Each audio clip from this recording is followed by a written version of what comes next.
All right, guys, we all here. At least got Lisa, we got Mindy, got Sarah, got a couple more. We got a couple UK girls to show up yet, and we're waiting for Molly to show up. There's Luann. Okay, there we go. Everybody's right there on time. Good job, girls. Uh, let's see.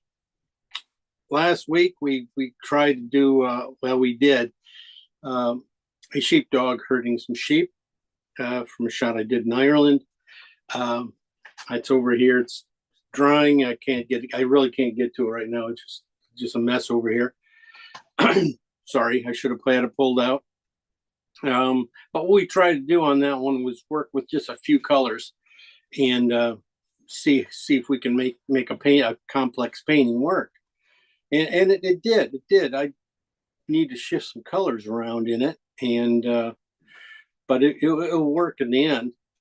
Just gonna probably take a little bit more time, which is not what I was trying to do. I was trying to do a speed up version of it by not having to mix so many colors. But yeah, sometimes it doesn't work out as well as you think it's going to work out. Okay, but today we're going to do. I want today. It's Labor Day weekend here in the U.S. A lot of people are gone. But what we're going to be doing is painting one of my water dogs today. This is Bjorn.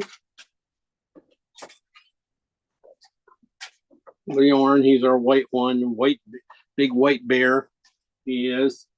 He is a English cream golden. I paint him all the time.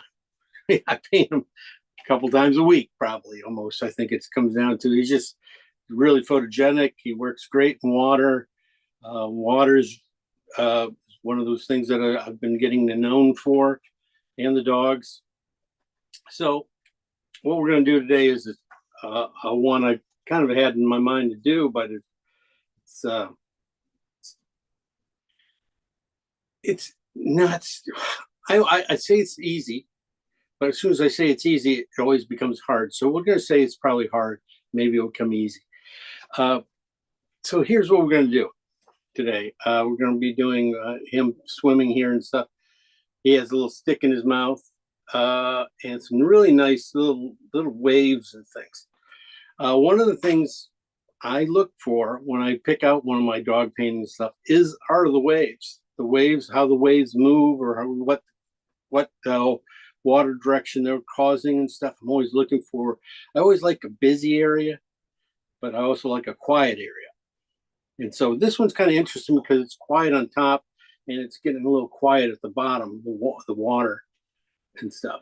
So it should be interesting to do the two kind of simple, clean areas because those are pretty easy.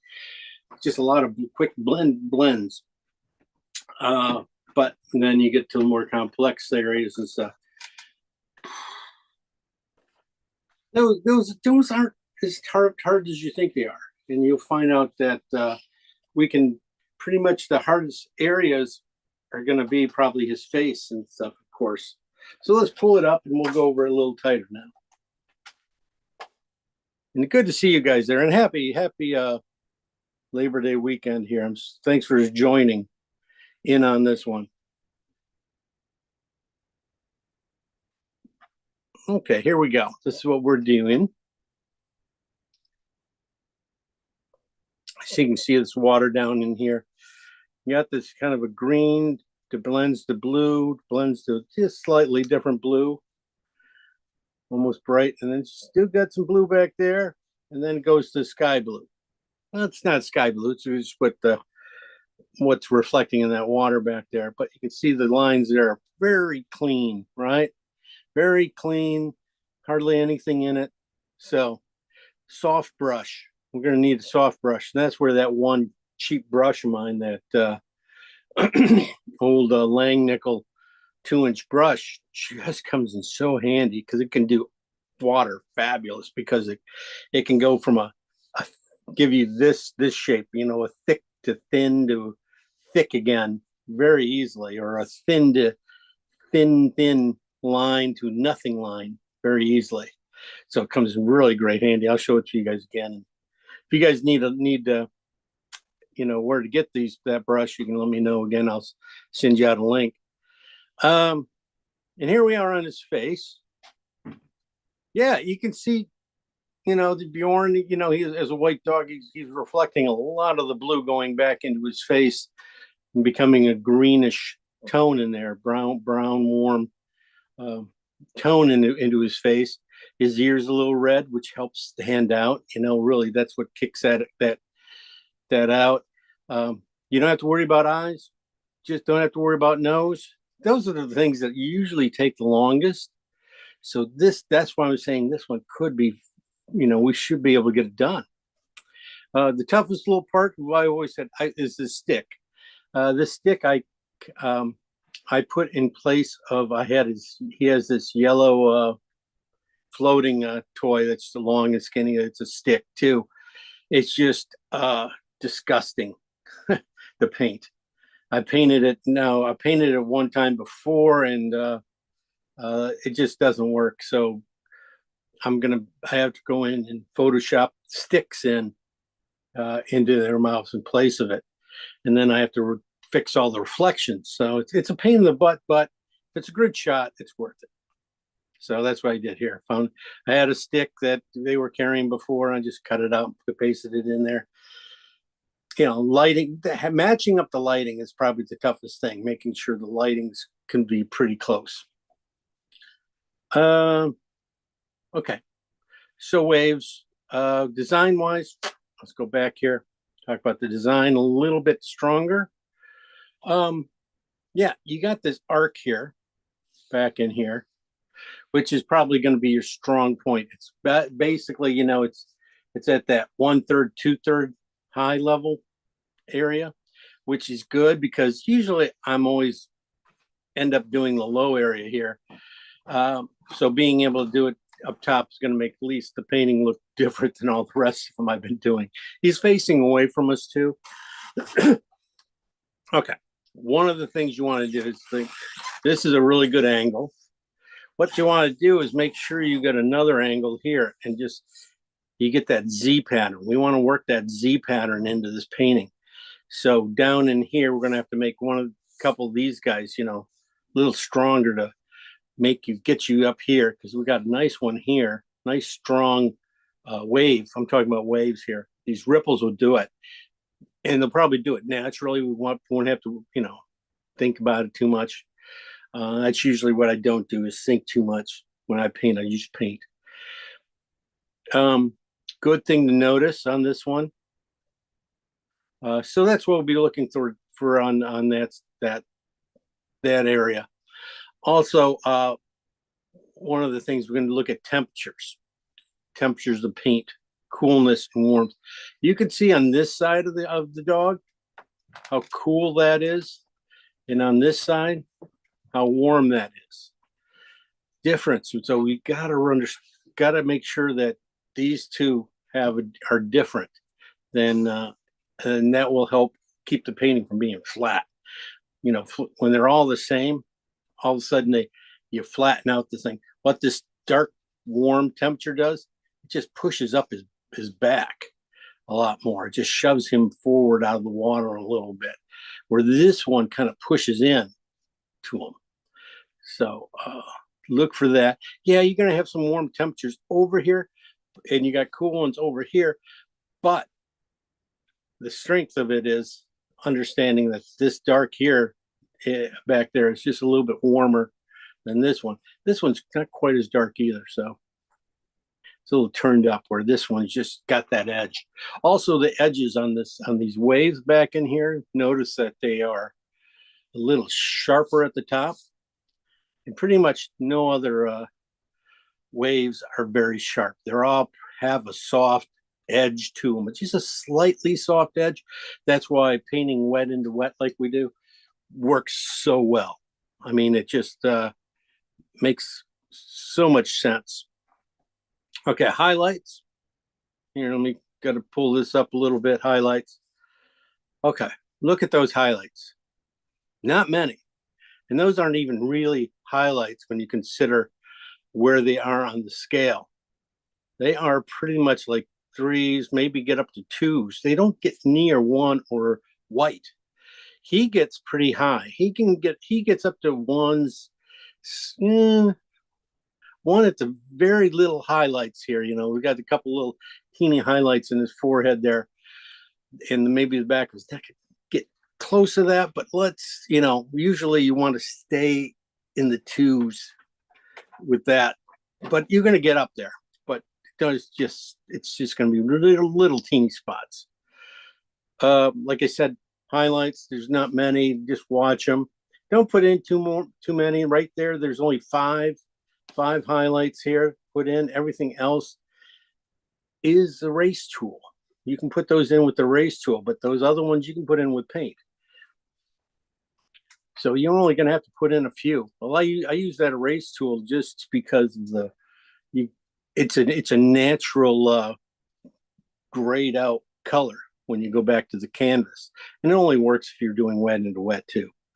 So that comes in handy whenever you're doing lots of little stuff in quiet water. When you get areas where you don't see too many quiet pieces of quiet water down here, but when you get these kind of little things like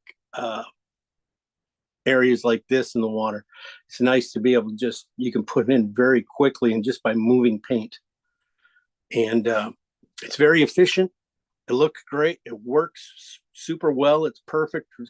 You can paint them with paint, but sometimes paint just kind of gobs on there a little bit and just can make a mistake. And then when you got to do bubbles, I'll put in some bubbles for you guys today too. How easy you can put those guys in. Basically you're just drawing a dome and a line, and maybe coming back with a darker line on the bottom, and then that's it. Putting a little highlight in if you have to. But if you're putting a highlight down in here, that's not in your focal point, and you're going to screw up everything up here, because all of a sudden you're going to get a bright spot down here, and you're going to be going back and forth. That's just like what I just did. You don't do that. You keep those highlights in the bottom of the painting, or not too strong. Keep them calm down a little more, just a little more subtle, so they don't. They have their space, and they don't need a whole lot. Okay, yeah, the drawings are going to probably be the toughest thing. Okay, different brushes. The brushes we'll be using on this one. Mostly I use synthetics for the water. Mostly everything in here, even the dog up to here and stuff, will be synthetic. I'll be doing probably most of the underpainting of the dog. Everything's gonna be like underpainting, mostly for the dog at the beginning. And then at the end, I'll come back with a bristle brush, and I will try to hit some of these major points, like from his forehead, down to his ear. Get those little places, little things like this light and fur and things. Those are key little areas, and you got to put them in at the end, and you got to put them in like you mean it, and you got to just leave it. You can't overwork those spots. You overwork them, everything gets messed up. So you put them in once, and you try to make it live. You might use a knife on it and mush it around a little bit, but you try not to overpaint. Get one good brush stroke's worth 50 bad ones. Well, more than 50 bad ones. You can't. Bad brush strokes can ruin a painting. So that's why we're going to try and do this simply. Look at this area right in here. This is the coolest area right there. Multiple colors, multiple things going on in there. Little zigzag going on in here. You got this. Whoops. You got this zigzag going on in here. You got greens, you got reds, you got yellows, you got oranges, all these colors going in there. Yeah, it's cool. It's very cool. And it's a great place to muddy up your painting, isn't it? You're going to see that that's one of the first things that happens to these paintings is if you overwork it too much quickly, you try to blend too much, you're going to get a lot of mud. You don't have to worry about the water quite as much on this one because the water values and colors kind of go together. They're not all going to be built off the same color. So a lot of them are just going to blend together, can blend together naturally, and we're going to get a nice big tone going through it. We're going to work the tone first. We're going to paint the water first and get that in really easy, and then work the dog and work these tones. And one of the things about reflections too, I was going to say reflections, that's what reflecting in that water that you see that. Yeah, it's going to be a value. It's a couple degrees darker than the dog, and that's what you're seeing there in that area. It's just, and be able to get those strokes there at the end. I'll show you how to put them in. They're just cut out, and they just look great perfect for a certain size brush. There's I see maybe 5 strokes there to do that area. You got to break it down into nice, simple areas, simple brush strokes. That's all I'm going to be doing. Okay. That's my big story on this one. Any questions?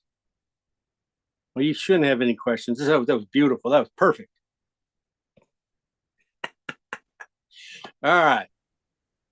Okay, good. No one says anything. Move on. Let's get this out of here. All right, let's go to our other one. Let's go to the palette. There we go. Woohoo. Let me see if I got that straight. A little bit better. Okay. Gonna be using our same palette I usually use for pretty much everything. There are a couple of the colors down here, but I don't think we're going to need them or use them. We got titanium white. We got cad yellow light. This is this is yellow, lemon yellow. It's been out here for a week or so. I have not used it. Won't be using it on this painting. I had it for something, and I can't remember. Some painting that needed a pale green in it, and that worked out pretty well. Cad red light. Get some dark out of there. Oh, this is cad yellow medium right here. I'm not, I picked it up when I was in Toulouse because we were going to do sunflowers, and I wanted to have many yellows so I could, get there. So I bought some of that, and you can see the difference is very slight between the light and the medium. This medium is pretty much everybody else's light. Here I got cad yellow, cad orange. Here is my my ochre. My ochre is a gold called gold. It's a gold ochre, it says. This is oxide red light. This is alizarin crimson. Sorry, just getting some old paint off it. These guys, they get mixed in my paints. They kind of really do mess up things. You see, I got some oranges back in here. Probably won't get that far. Blue is on my cobalt blue hue. Phthalo green on the blue side. This is a transparent oxide red right here. Be using that at the end. Doesn't look very transparent. Anyway, be using a lot of synthetic. These are my big brushes. These guys, I'm going to probably have 2 out, one for darker areas and one for a little bit lighter areas. Sometimes they, keep you from, wiping your brush out all the way. I think I'll be good though. Some synthetics, Rosemary's synthetics. I got some big ones, of course, big ones, nice soft touches, nice square marks, great markings. They make great square marks, clean, comes in handy. Fur brushes, basically, it's going to be my fur brushes. I got a filbert here, which sometimes is helpful, but usually you like the square ones, these square versions.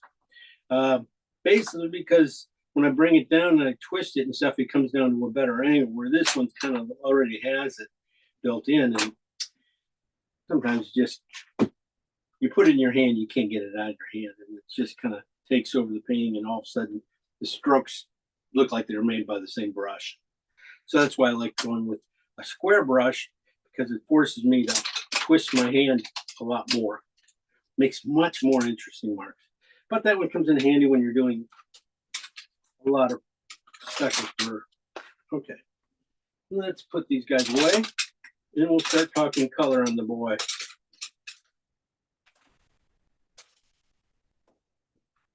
Oh, paint eraser, of course, you guys know that. Comes in handy. I swear it comes in handy. Jesus. All right. There is Bjorn. Let me pull it up on my monitor again.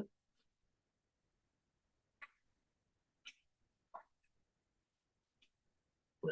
Got color's about the same, really. I mean, this color in here is just as good as what's on my monitor. So that's good to know. Okay.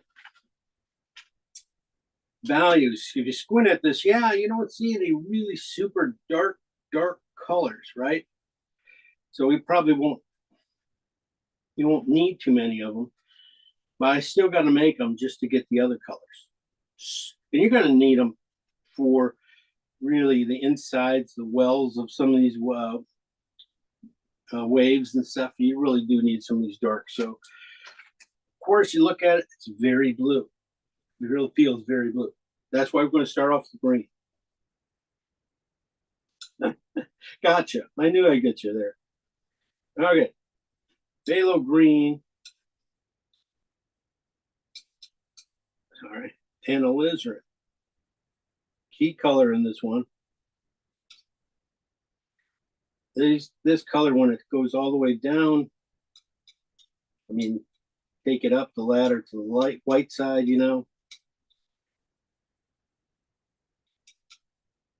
It's going to come real interesting.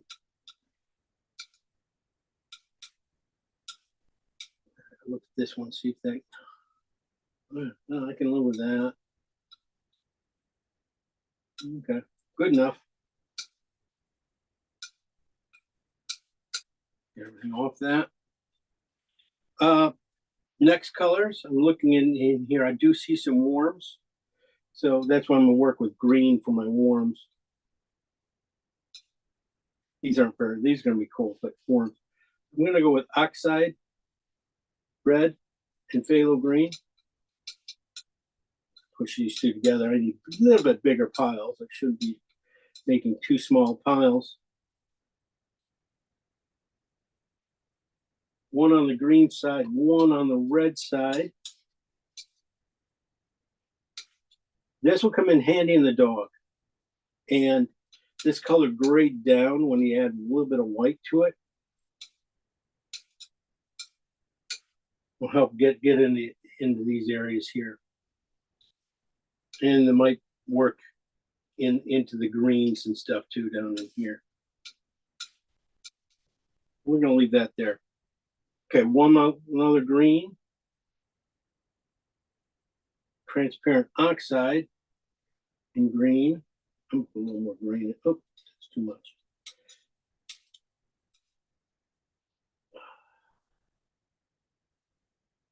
I had some leftover green on my knife, and I didn't want to just throw it away. I wanted to tone that one down, but it didn't work out. Transparent oxide. Totally different than regular oxide. I mean, oxide light. This is much more yellower, and this is a green. You can see how didn't put much green out, and you can just see this color is not very strong. It's a transparent color. Usually transparent colors that I found like alizarin and phthalo green and like cobalt blue hue. You know, they have, you know, are pretty strong, decent colors. Some colors like this one are just weak. Now, if I went with burnt sienna, you could do burnt sienna instead of transparent oxide. That would probably work out fine too. So we're going to leave this on the brown side, see? These two colors would do a lot. We're going to do a lot of the dog. Not right now, but when we lighten them up, they'll do a lot of the dog. All right. Now to think about this, I'm going to start getting into some of the lighter cut water here. But I'm still going to start off with just a little bit of phthalo green. And I'm going to go cat orange and phthalo green. And this is, I can see this color is going to work out really well. So I'm not going to play around and make a little bit bigger pile of it instead of waiting around for, sometimes, you know, this stuff can go a long ways, but I'm just going to use it because it's also going to work into the dog a lot. You can see it a lot of places into the dog, and it's going to be really nice. This is a little bright. Let's do the green side over here now. What I'm going to go for is the water now down in here, just by adding enough green to it, and maybe just a little. When I add white to it, I should get this color.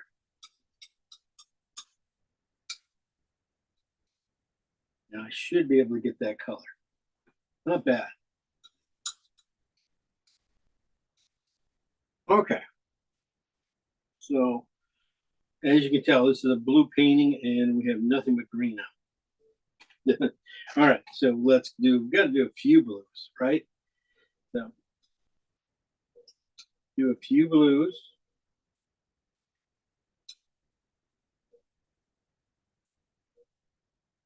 What I'm going to do is the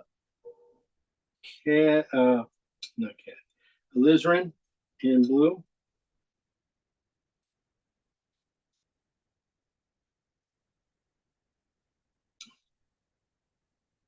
Get one on the red side and keep one on the blue side, so it's just a little bit of alizarin to it.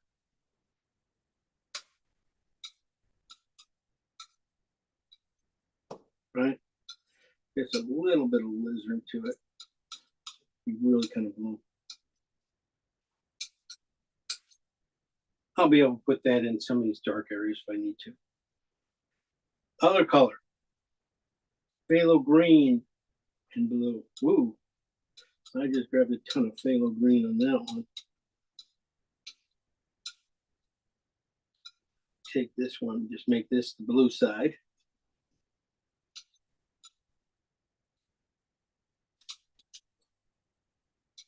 This is the blue side. So when I pull it down, you can sort of see blue, and then this one might even be too green, but yeah, a little bit too green.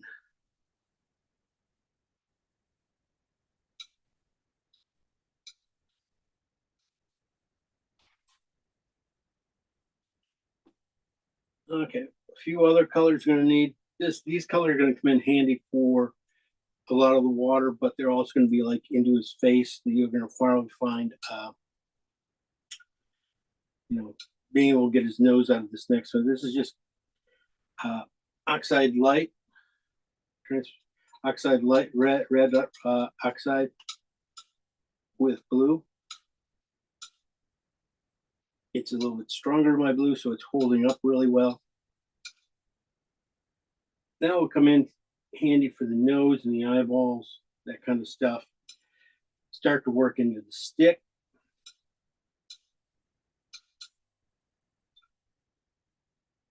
And reflections. And this one will be on the blue side. And it should touch more red into it, not by much. I might be able to get it into some of these areas here when we tone it down. So, okay. And the rest of the painting, Well, there's one more color I do need up here. And it's going to be for the dog. Here, I'm going to put it down here.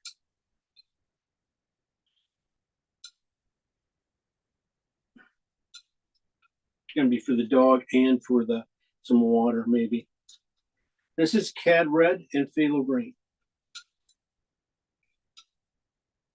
Your Cad Red might not be able to stand up to Phthalo Green like this, but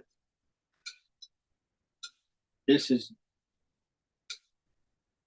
makes a nice, beautiful brown. And when I water it down with some white,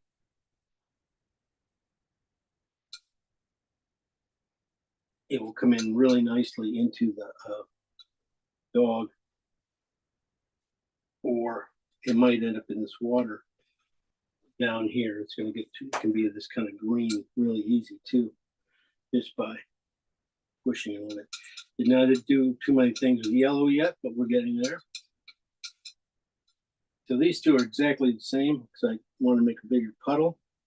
Let's make this one a little more red.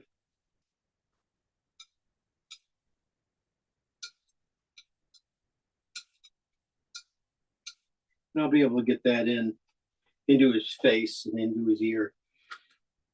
Pretty easy. Okay. Now it's just time to add some white to these guys and figure out what the real value of this painting is. I'm going to go for this mid water. It could be a 7. Doesn't have to be too dark.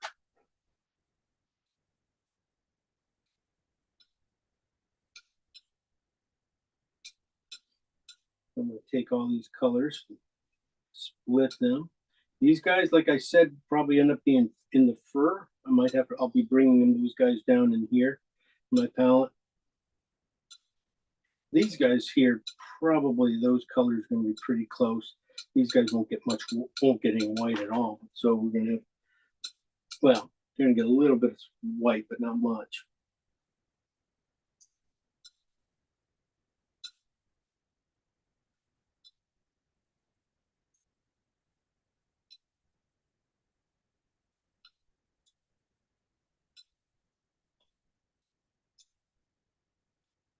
Just enough white to make them right around a 7. So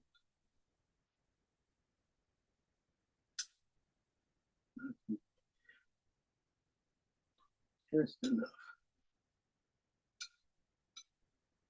Start to bring it out. There we go. Nothing. That's like an 8, 9-ish. Should do it. There, might have went too far.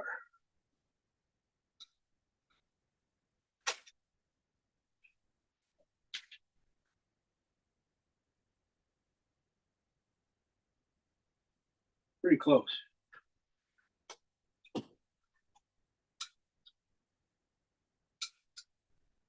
Let's see how that does. Same thing on this one. This is the alizarin side of it.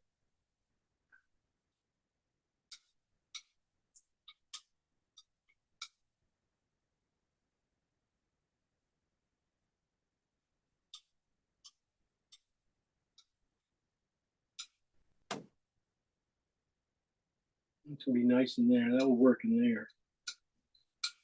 This one's gonna work really well too. And I just want a bigger pile of it. I think I'm just gonna take all of it. Remake the front pile.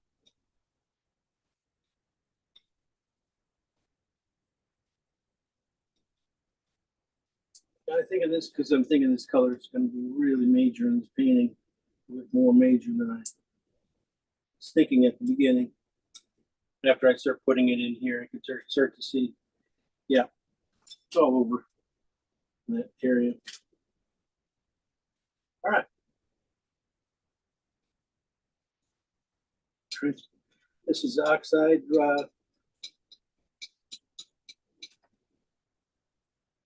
Red oxide light and Phthalo Green. Could be Terra Rosa too if you didn't have oxide or Venetian. And you're going to need this kind of sea green. Makes a kind of beautiful seafoam green when you get on the green side of it.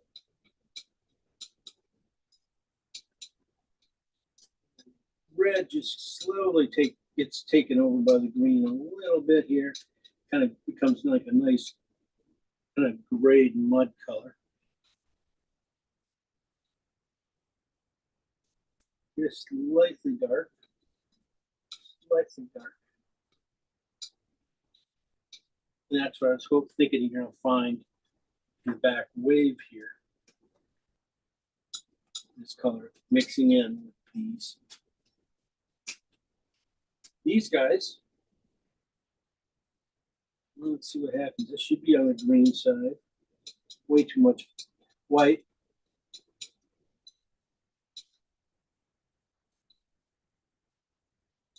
It's a nice warm color. Then you can start to see it in the face. You can start seeing it down there. And you can probably start to see it at the bottom here.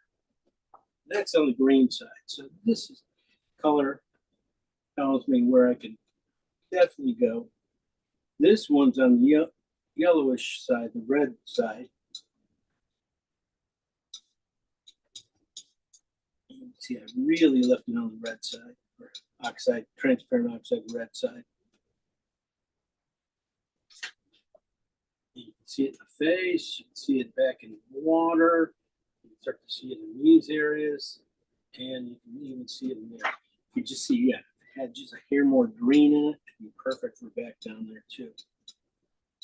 So you might split this pile a little bit. I like this color a lot. Let's leave it here. Take a little bit more from the top. I don't think I'm going to need that much dark like that. Do the same thing, and then I'm going to add just a touch more green to it.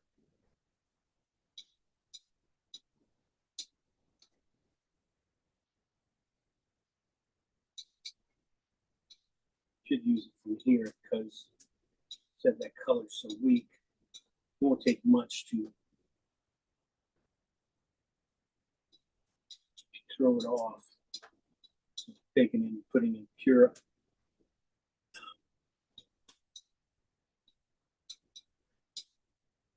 green into it. Throw it away real quick. Okay. There you go. Just on the green side. Just on the warm, regular side. This is on the make a little bit bigger pile now since I stole most of it. And this is on the green side, just a little more white.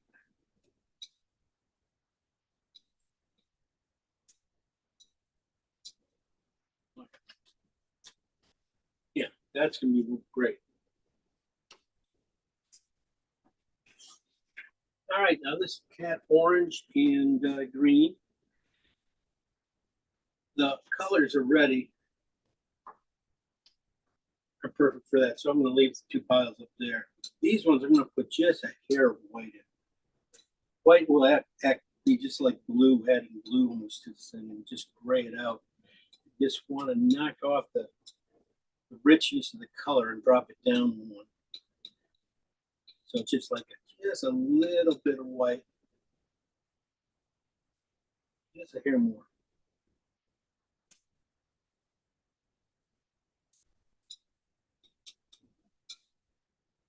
Got a big pile of it. Just not moving it. See, it just hasn't moved much at all from that.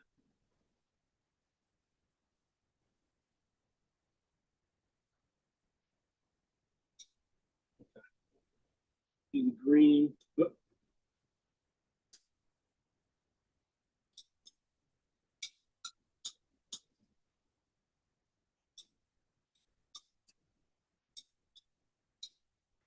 That's what happens when you don't wipe off your knife. You can get a lot of that back end with this color.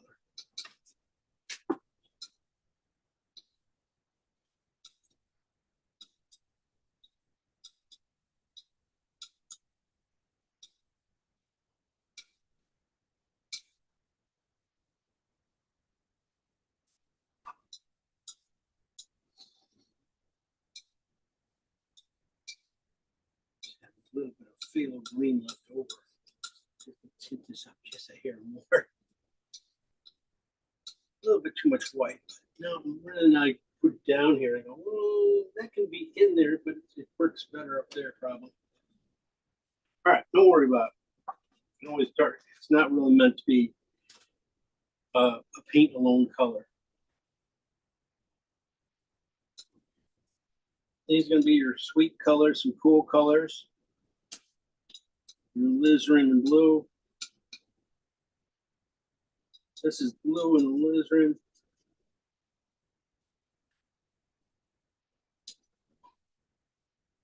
You can see it's just too cool to really be in here a lot of places. But I tell you, you got to put this in there in places to make the warmer colors like this, bounce a little bit, to have some life. You put them in there all together by themselves, they'll just lay there a little bit. So you put a little bit of purple here and there or something, cooler version of that color. It makes a difference. Way too much paint, white.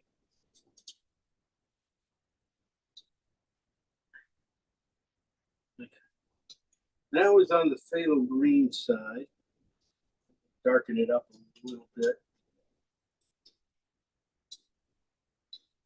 It's almost a nice aqua, but really I don't. Look, got a little purple in here, which would probably be nice to gray that color out a little bit. As you can see, it doesn't really. There might be little teeny area accent places. You throw that in. This one is the bluer side.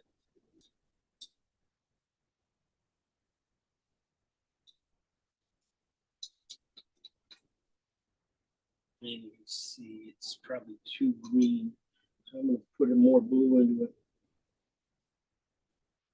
Doesn't do me any good, really. Can't barely, doesn't do me any difference in that color.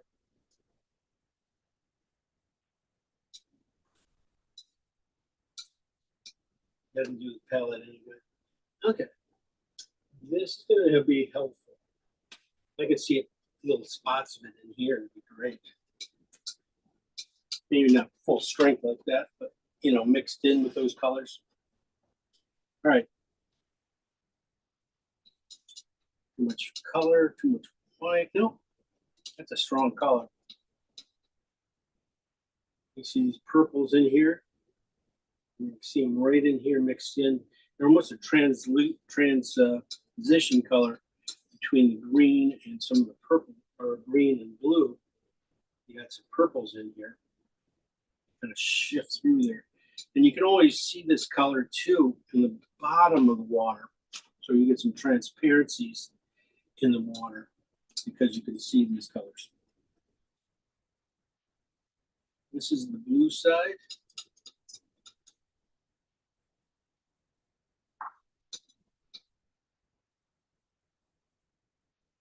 Here you are. Taking all that pile. I'm going to remix that one for the top because that's just that little bit of warmth in that red and this green and this blue. Pretty much did it. Yeah, it's off a little bit. It could be a little more. But the base tone is really good. I'm going to lighten it up just a hair more.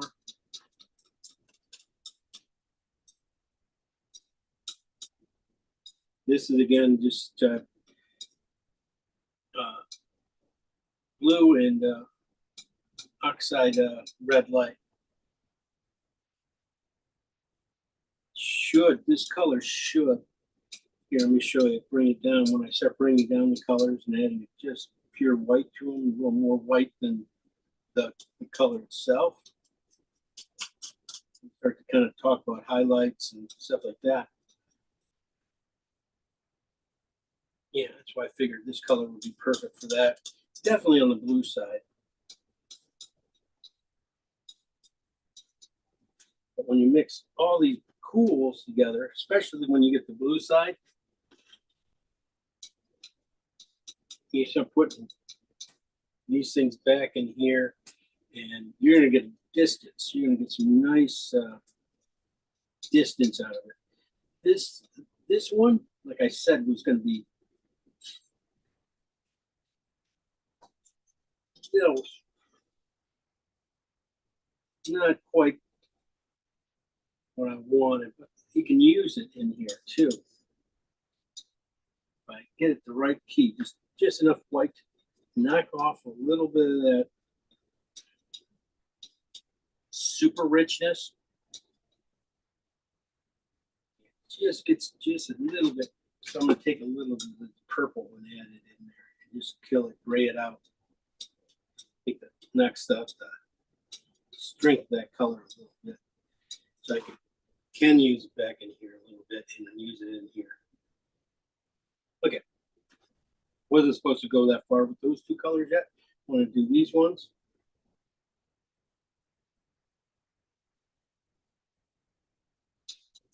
This is phthalo green and cad red. This is on the green side. Doesn't look like it, but it is on the green side. This is on the red side. Might not change too much.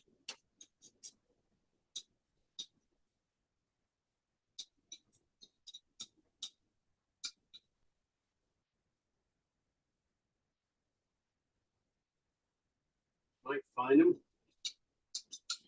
Love those colors though. They'll come in handy in the dog. Rich areas in the dog. Okay, so that's pretty much all the colors, except for the dog colors. I mentioned about taking these guys down. I'm going to just do some high key colors down here. These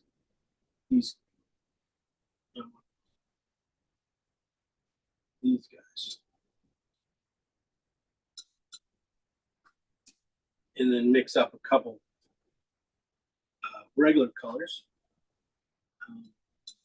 You got transparent or burnt sienna and cad yellow, light.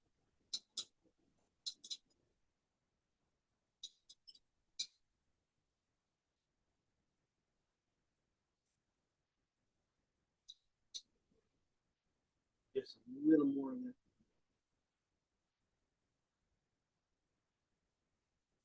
One on each side would be great on this one too, because that's going to come in handy on doing a lot of these little warm spots. So that's the yellow side. I'm going to do another one, but just a little bit darker.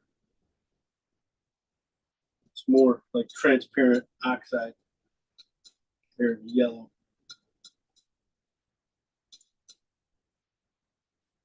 Sorry, I put this ended up down here too far.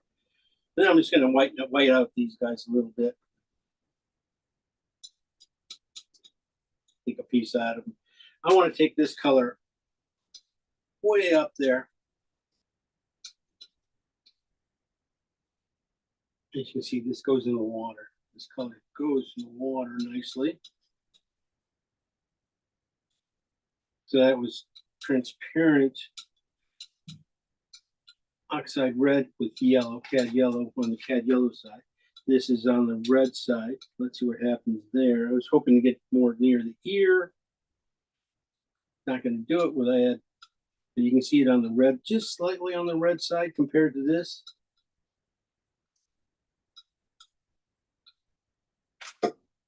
Now get me on the ear, do a lot of this stuff, going to get in the water. Perfect. Then these guys knocked down. These two going to just gray out a little bit. Be some neutral kind of gray greens in here.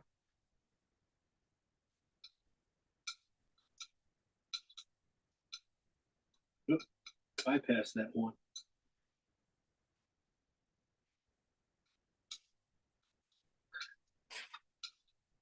And these are also going to fit in the water. Just always have, you never have enough little values for the water.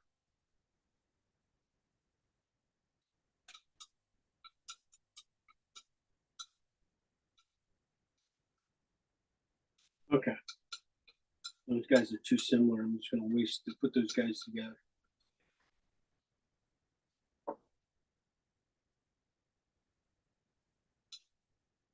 And these guys got to add some white to these guys up here yet.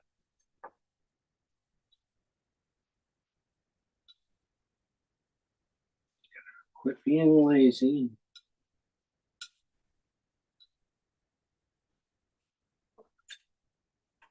I did those. Add white to those. So these guys are going to add a lot more white too, because I need them for these values here, which is pretty much a 4.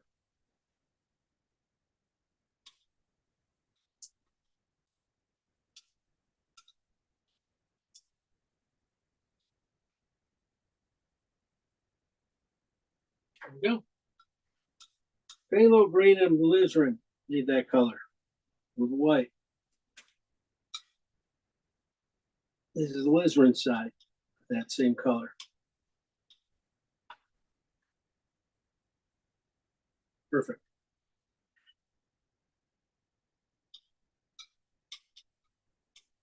This is going to be like a seafoam green.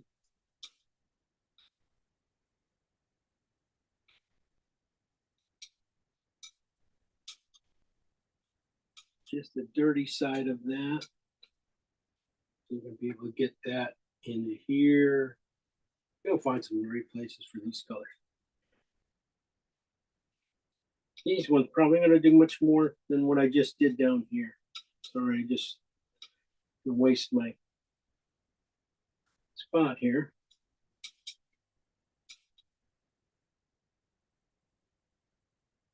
Okay, dog colors.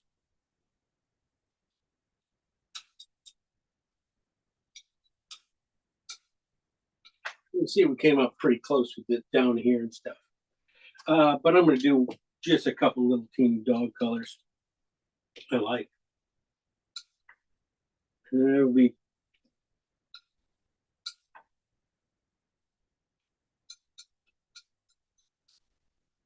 yellow. I mean, not orange. Orange. This is a oxide light, oxide, red oxide light with cat orange in it.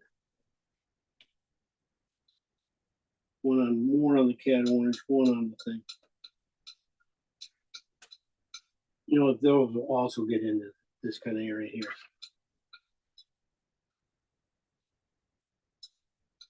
And I'm just going to hit them with white. And I get a cool side with the oxide side, and then I should get a warm side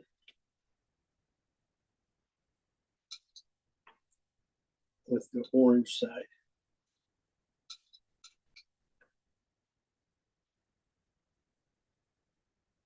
Just add enough white to bring them up.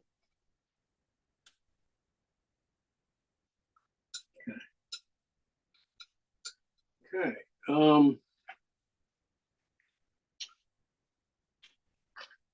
These guys really just have to go up one spot too. So I'm going to just move them over, these guys over here a little bit. These are the transparent oxide and yellow. And we put enough white into them.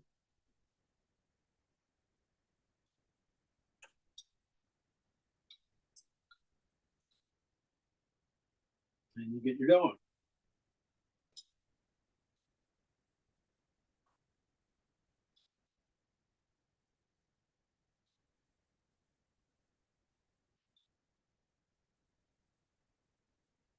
All right, I'll go through the colors. Oh, one last thing too. Yeah, just clean this area out. Definitely need a couple little highlight colors.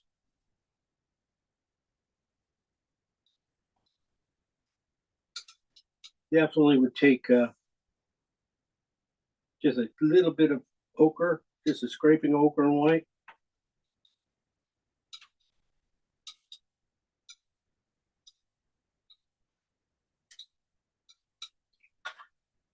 And that can give you some of your highlight colors. These are pretty high key already. But also you need this color. You need a cad red and white mix. You need a pink, warm pink. Doesn't look warm, but it is warm. It's enough color. And then you need a blue, which you use this blue. I'm just going to use scratch blue and white. Just so you can see blue. There you go. That's it. I'll go through these colors again. Sorry about that taking so long. But it's one of the things, you get these colors mixed right, you should be able to go through this painting and be really close to done when you get down to here. First colors, mix up with phthalo green and alizarin. This is on this phthalo green side. This is on the alizarin side. Came down with white to about a 7, then we brought it down to probably about a 4. Man, probably even brighter, a little darker than that. Anyway, over here we start off with phthalo green and regular oxide red light.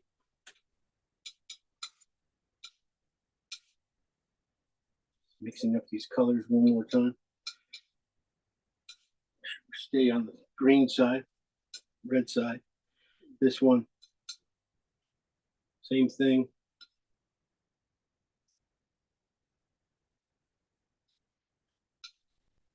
Always gotta have a full batch. So these guys came down. This is a transparent. This is a regular red ochre, red oxide light with green, phthalo green, coming down to 7s. This is transparent oxide red with phthalo green coming down. You can just see the warmth and coolness. These guys are still warm compared to these guys, but these guys are way warmer. Over here, we just did cad orange and phthalo green. This is on the cad orange side. This is on the phthalo green side, coming down with just a little bit of white. Over here, we did blues and the alizarins. On the alizarin side, blue side, coming down. You can see how sweet that color is. I might have to tone these guys. They might be too bright, too dark. Phthalo green and blue on these ones. Phthalo green side, blue side. Just a little bit. And I brought down to, with white. Added just a little bit of purple from this phthalo or blue and oxide red. Oxide red light coming down and made it again with light. Took some of this purple and put it in that one just to kill the brightness off a little bit. Did not mix up another batch of blue here and oxide on the blue side. So I basically used it all to mix that one up. And this is phthalo green and cad orange mixed up with white. I took mixed up and I grabbed these oranges up here, these ones up here, and I figured brought them down, trying to work on the dog colors. And yeah, they got some mid-tones would be nice in there. Also, I mixed up over here. I mixed up transparent oxide red with yellow, and become with these two colors. Added white, and then I added white again, and to get his full value. These guys came up. I didn't add enough to do this the last version where you got to match up value wise with those. You're just gonna need nice little brush strokes of these colors. Definitely need these to give the dog a well-rounded feel, even though he's not going to be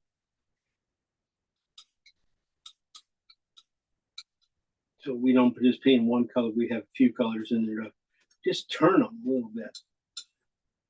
So a lot of times they don't turn colors. You put them in there and they're just too flat. You can only turn it with that colors. You can't turn it with value when they're all so tight. So you got to turn the guy with color.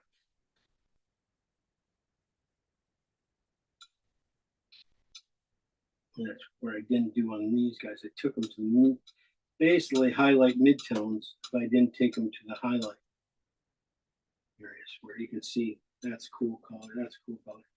Things you don't believe you could come out of green. You know, that's what I like. Over here, we just did the last few colors. This is an ochre and just white, just a little bit of highlight colors. This is pink and white. This is a basically cad red light and white. And this is blue and white, just a light blue. Great for highlights in the dog. Okay, any questions? God, you guys are so quiet, scaring me. Busy, I know you're busy, and that was the easy part. Now it's only what? Now I get a whole hour and a half to paint this painting, which is okay. So you don't need a ton of time. Well, yes, I don't need a ton of time, but yeah.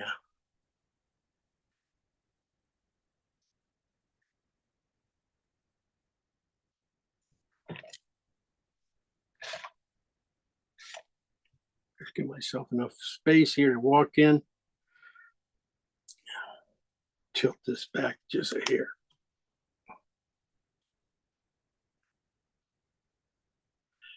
I'm gonna get the full image.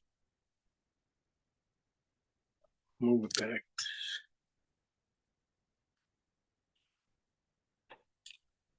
There you go.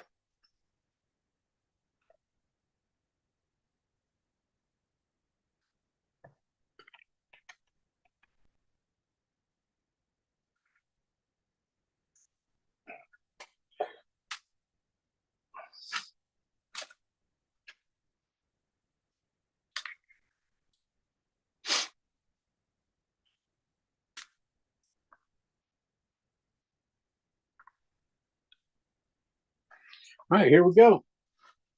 Put this up here.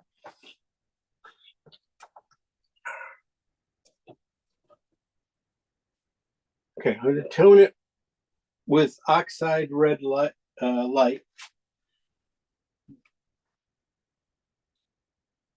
not going with the warm one, the transparent one. I'm going with the cooler version. Why? Because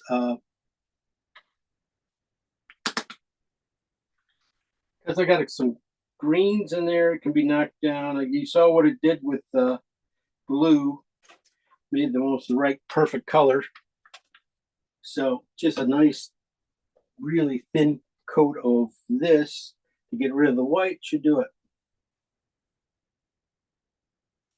Anyway, my brush is dirty anyway, so it'll come in handy. So I'm going to tone this down here. Sorry, my brush is a little dirty yet.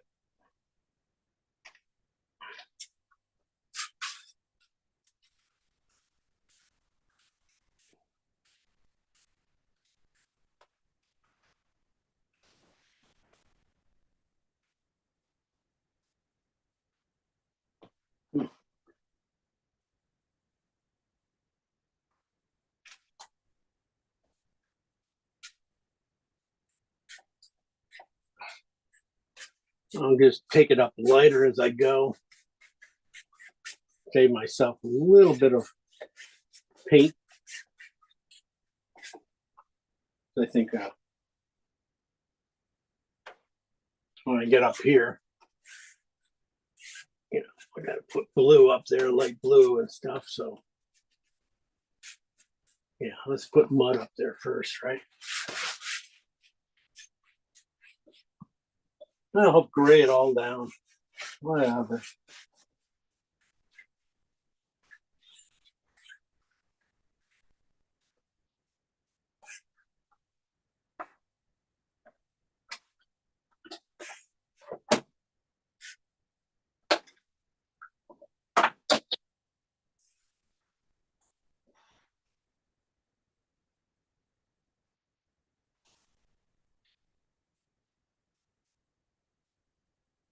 That one did not land right.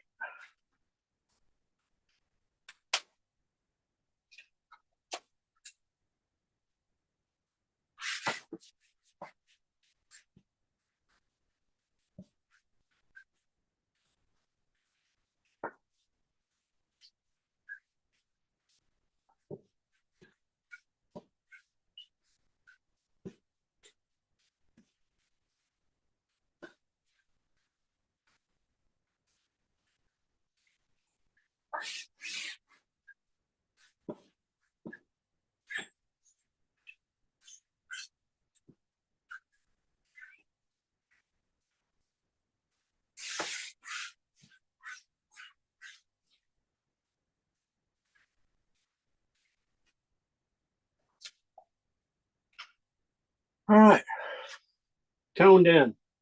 That'll work. That'll work. In fact, that's probably better than any of the too red. Basically, I want to, mark where I want this painting to end. Pretty much 1/3 arc.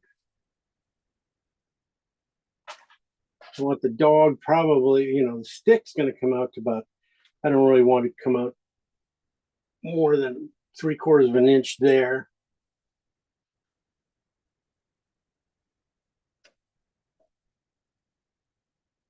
So the nose and stuff's going to go there. Back of the head. See, I got to get him in here. So he's going to stay in here. Head comes above. Not that much.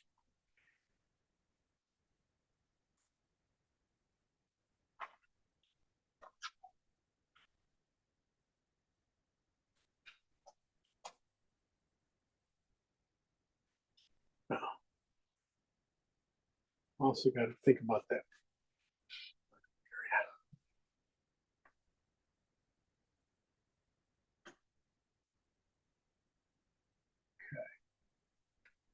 I like the nose there.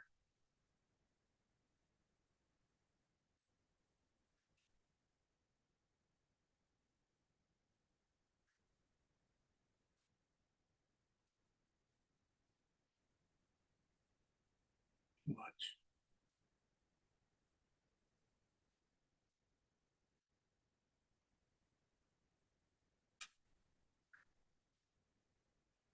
Then it comes back to the neck here. Basically, his head, there's a little point to the back, but and then goes straight to the neck. That neck goes into the water.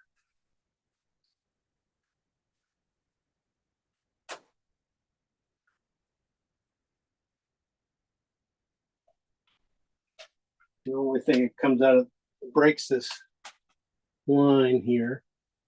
I've got to draw it a little bit better.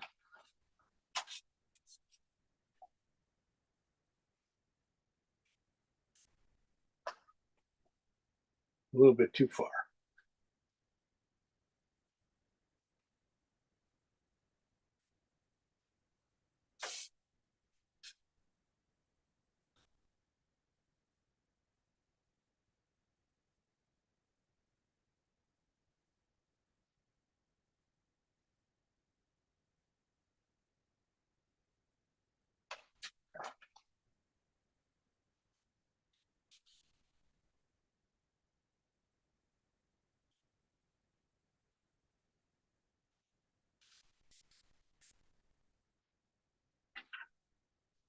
And that comes down.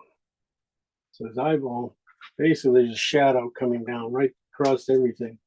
From his eyeball down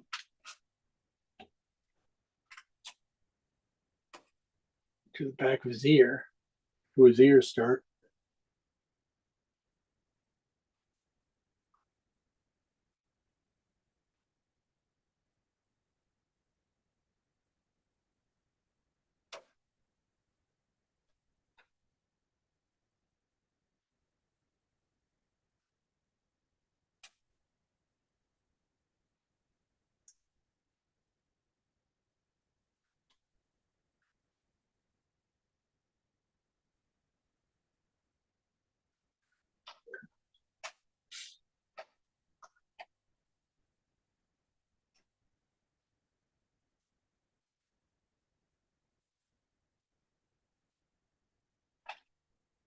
So big one back in here, coming in.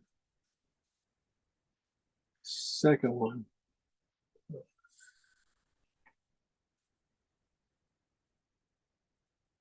Right next to it.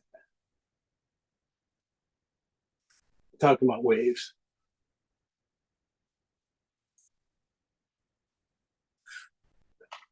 The think about these guys too is think of them as triangles, shapes.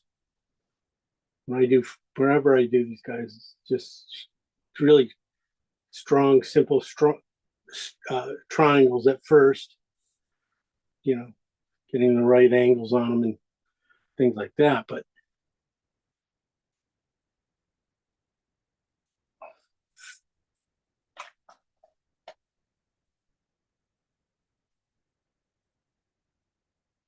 I think I got him in the right position here.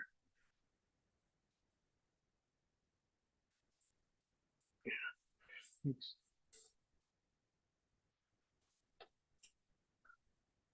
Okay.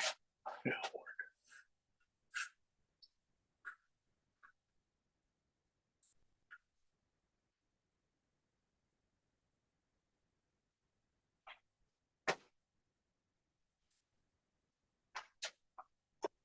Take this up just a hair.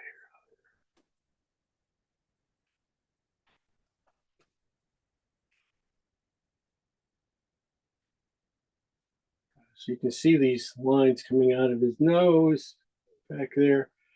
That ripple goes all the way across behind him and everything. So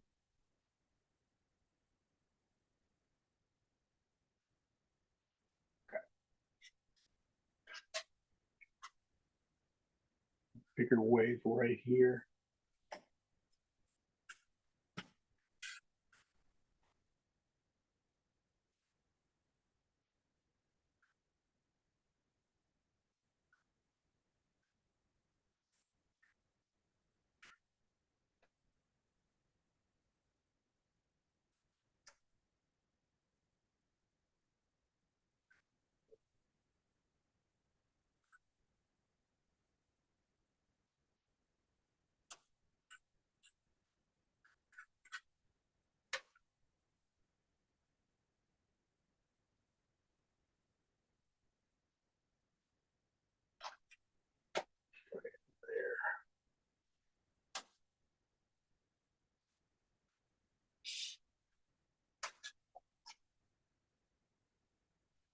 See, that's all it is. Just one dog. Got his ear, its face. All I gotta do is just really look at the shapes.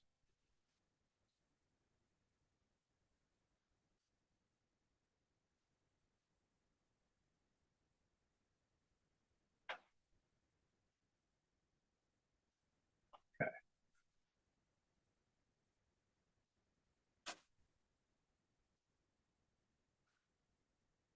This one is just a little long.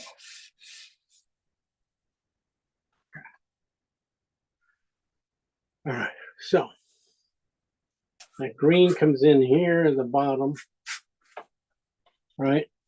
Comes up to about right about there. Blue, then it kind of becomes blue. And there's a couple little warmer green spots here, but it comes that blue back here, dark blue up to about here. And then the top of the painting becomes a cooler blue.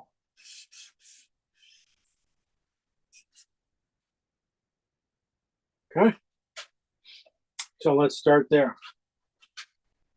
Start to put, basically I'm going to start off with the darker darks again.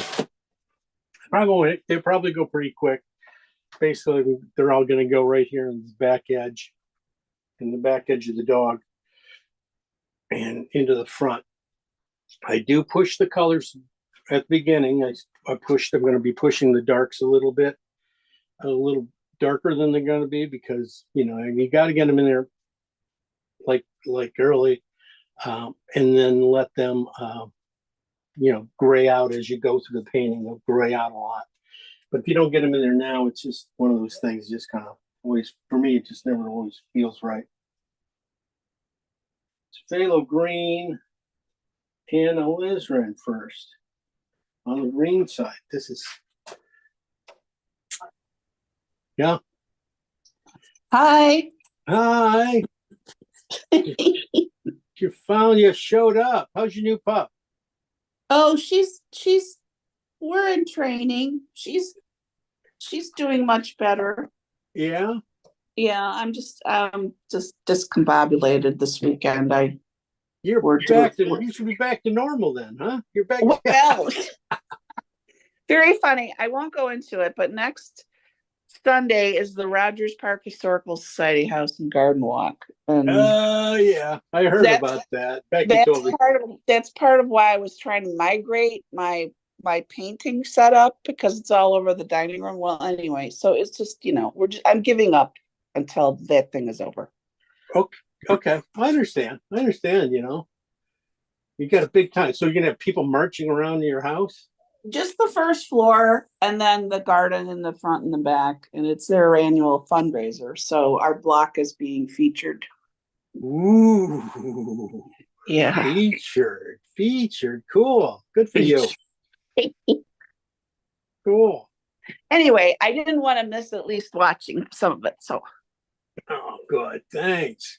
I am just right now just marking in where my where these these rings are going to be back in here. This the just is really cool. Yeah, it could be this. I'm hoping. I'm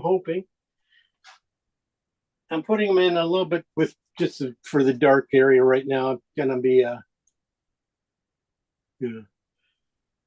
basically it's just phthalo green. We're in the first colors. Okay. Phthalo green and alizarin right now, and I'm just basically putting in where I see my dark waves right now, where they're going. So and I want to get some of the tone in just to build the structure. Even though this color might not be fully in here, I'm putting in light enough that I'll have some room to play. But I do see him, when I do see this guy, I do see a lot of it underneath him and this area here. Okay, yeah, I don't know what the hell I'm talking about.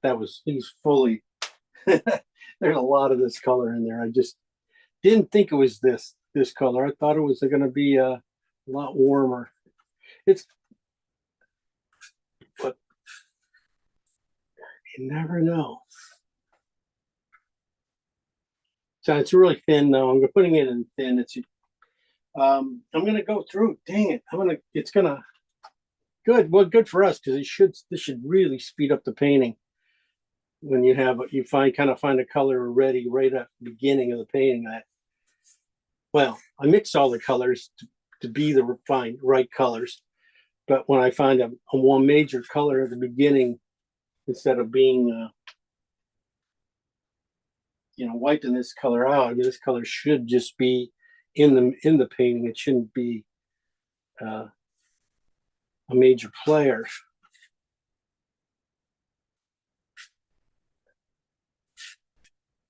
One thing, what I'm doing right here, laying out these stripes, that's what they're becoming. They become stripes. Key thing about putting in waves like this, yeah, they have a rhythm, and they should be going to end up being a lot alike. Problem is when you do a lot alike, they just get boring really quick. So make sure that there's something different about each one, so they're not quite as thick, or a couple thinner ones in here to break it up. Make sure you see those. They're there, so don't just make all these guys the same width and stuff like that, because that will just bore. It'll be boring. It's going to be boring. So, but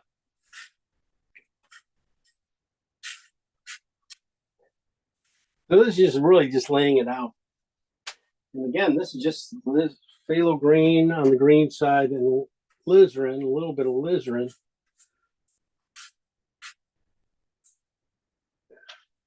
But that's about it, you know. That should do it. That should get me down into here. And just helps me lay out the painting a little bit more.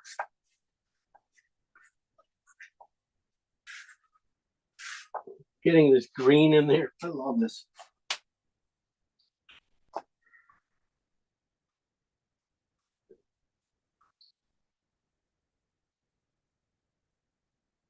But also, if you guys are painting water with me before, you guys are going to hear a lot of the same kind of things I'm always going to say about water.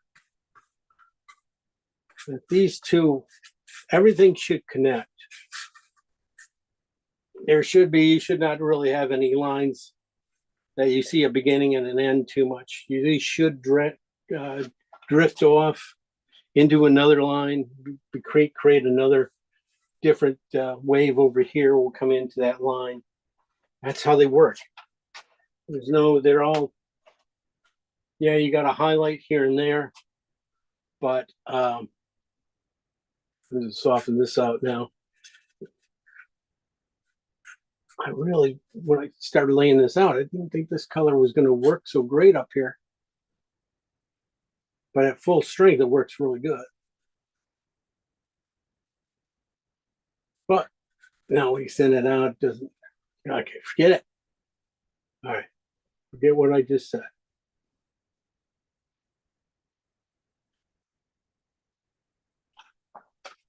But it's good to get the strength in here.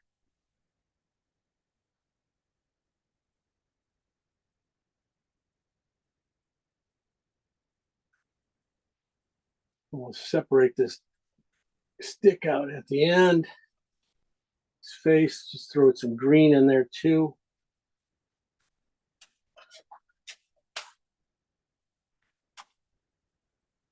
Just start, Jesus, goes right in the water too.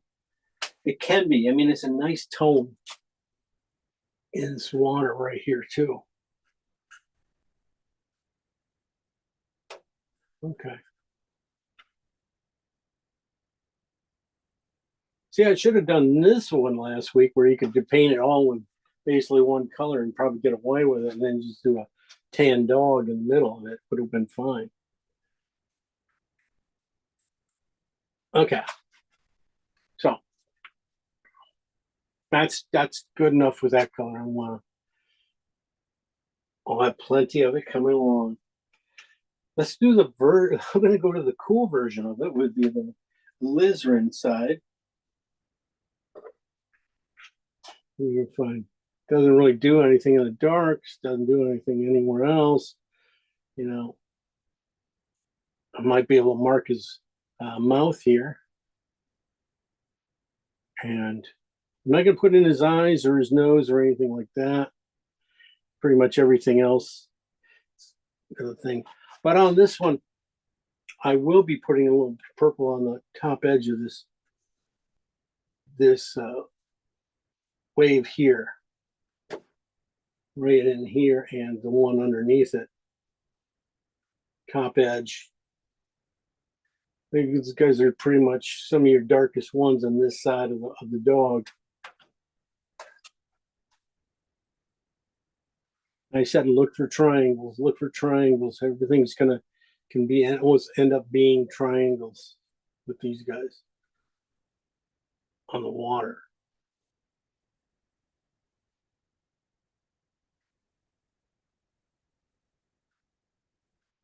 And that's the thing about using a square brush. You basically do get a lot of triangles out of your brush pretty easily just by twisting it down. So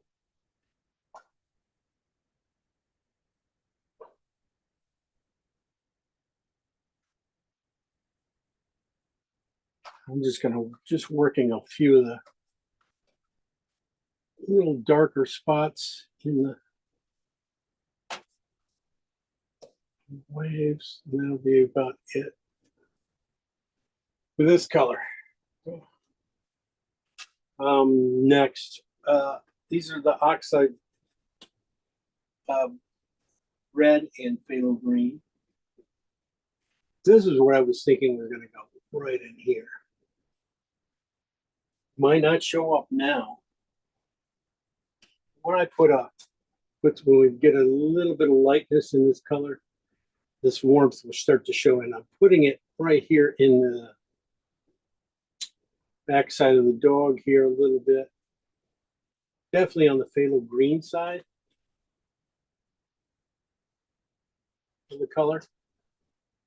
You can see it right there. You can see the warmth. See how that cuts right through there. This color is going to go right here on this back end, but I can't put it in now because I got to put everything else in. It's just like if I put it in this color, I'll have to paint around everything to make the shape, and it's just going to mess up and be mud at the end. It's going to be a lot of work. So I'm going to wait to the end to do that. I'll just throw it in with a knife in 2 seconds, and I'll show it to you at the end. And it will have the same effect. It'll probably work a lot better and get the idea of it across a lot better. A lot of little teeny things I'm putting in here. I was like, hey, you know, I don't have to put them in yet. And I'm just talking. Rambling. Okay. Up here, I put that phthalo green in here so because there's coolness in it. But closer to the dog, it has a warmth. There's a warmth showing through because of so that's where I'm putting in right now. These couple little lines here that are gonna break, start breaking into some of these effects right in here.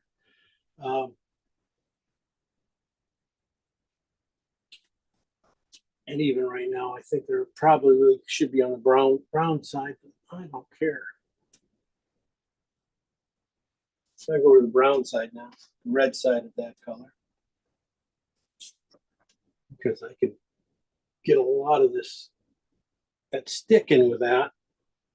At the beginning of that stick, we start to get his ear in this color. If I'm in the right area.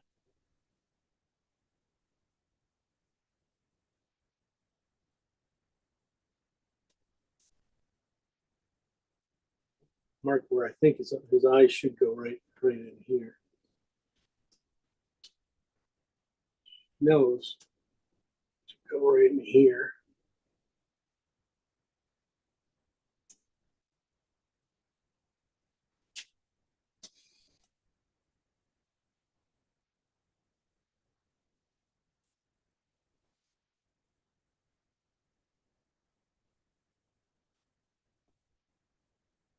And I will start to help you a little bit. I know when I paint these things, I try not to overdraw too much.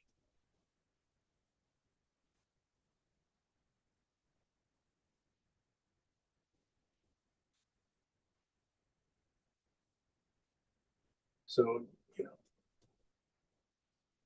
comes to life all at once instead of left behind. Okay, that's about it with that. And I'm, like I said, I got a couple colors here that are not going to put in the phthalo green and transparent oxide. I'm not going to use those right now because they're not really called for. I'm going to go with the next bypasses and go to the phthalo green and cat orange. I'm going to go to the cat orange side. No white. These are going to be the full strength. And I'm going to put a little bit of oil in them because I want them to kind of just, you know, glide in this area. And I'm going to paint this whole area with these two colors. I'm going to start off with phthalo green farther back side. They're a little bit warmer here because it's going to go into blue. See, I kind of marked it with where it's going to shift colors. It's going to be, I'm going to let it be a little strong because I'm going to tone it down with a couple of colors over it. And you'll find out that the color gets sucked out of it pretty easily, especially when you just add just a little white put a little sky reflecting into it, which is what's happening there. But getting this in here early, and like I said, it's just gonna be very thin because I don't want to. Doesn't have to be hold up a lot because there's going to be like a few other colors coming in. And basically, this is just to make sure that the next colors that go into it are going to have something to bite into, and this color is going to be so rich that it will make the other colors. It's going to give me a wide variety of colors. I'm going to go with the orange closer at the bottom in here because it would feel more like sand too. Make sure I get that bottom edge of my painting this time. Nothing worse than having to come back. Well, there's a lot of things more worse, but in painting, I hate coming back in and having to fix it. Not getting an edge on my painting done right, having it show through too much. Yeah, that's the worst thing in painting, right? Yeah. At least one of my annoying things, more things. I've been using floater frames lately on these guys, and so you really got to get the back edges. You almost do have to treat these like if you're doing a gallery wrap. You almost have to really watch your spots. Okay. So basically, working this up, breaking this. I'm going to break this.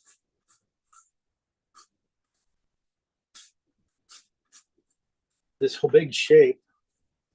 Basically, I just almost gradated that cat orange to phthalo green all the way up to that midsection here. Right. Now what I'm going to do is basically look for these lines. There's a Z line, almost looks like a Z right in here. Going through here. That kind of comes through here. Comes down.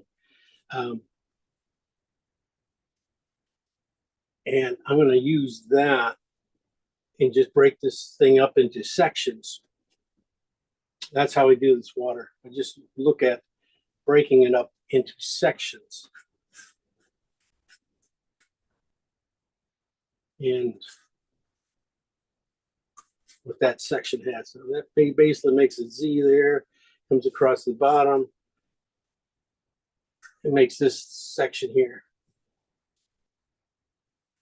And this is this. So you see this area here, this area right in here, and the flat area. Basically, I'm breaking them down into states almost.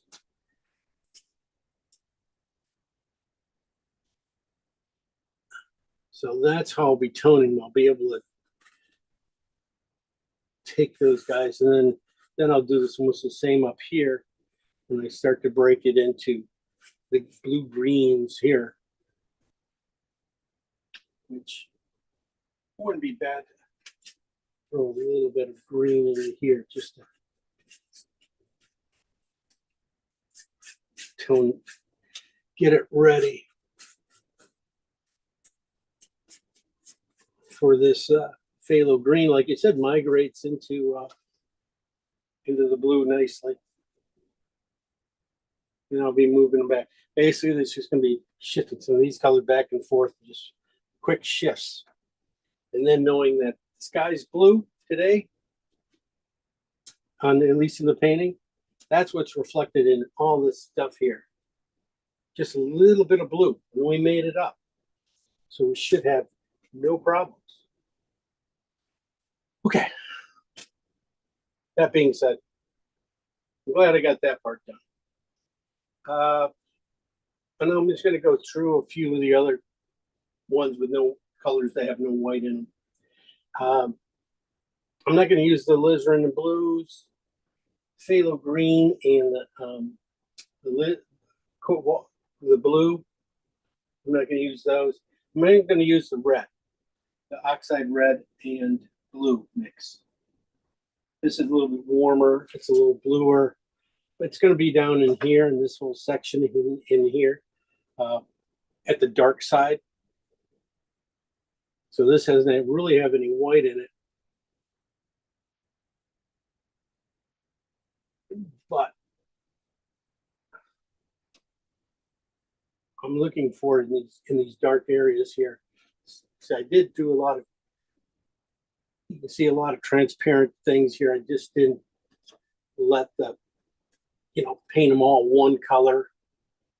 Stuff I figured there was being, leave some canvas for the second color, third color, fourth color to come through in here.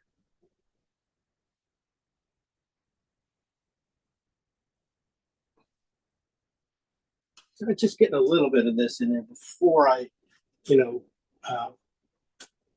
jump in here with go full guns in the midtones, because this basically is a midtone painting. Like I said, I'm pushing it right now even to get these darks in here dark. I'm pushing a little darker than because I'm going to end up putting some lighter colors in them. But that's the thing, is you got to do it now. You got to get these colors in there now, or they just don't go in right. But I do have a paint eraser, which does make a really big difference in painting now, because I've been working with that.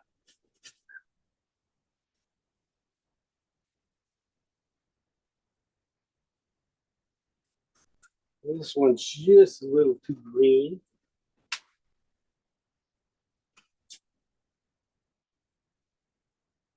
More of that oxide green in it. And then there's some blue showing through. So blue coming in. Blue spots here. Waves. Waves coming down right in here.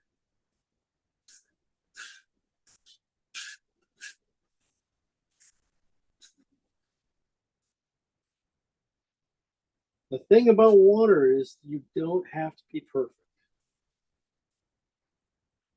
I like what I'm going to be trying to do here is really be as smooth as possible. No brush strokes showing through really that much. Try to keep the paint going on here really pretty clean, like this. Just blowing it out, stretching it out, making sure everything just kind of flows together really quick. Because then when I put in all the eddies, all the little goofy bumps and stuff in the water, they'll just jump. They'll just work really well. But just getting the base overall tone. I'm using now, again, the blue and the oxide red, mostly blue. And I'm just using it in just these little areas down in here to start to break these guys in.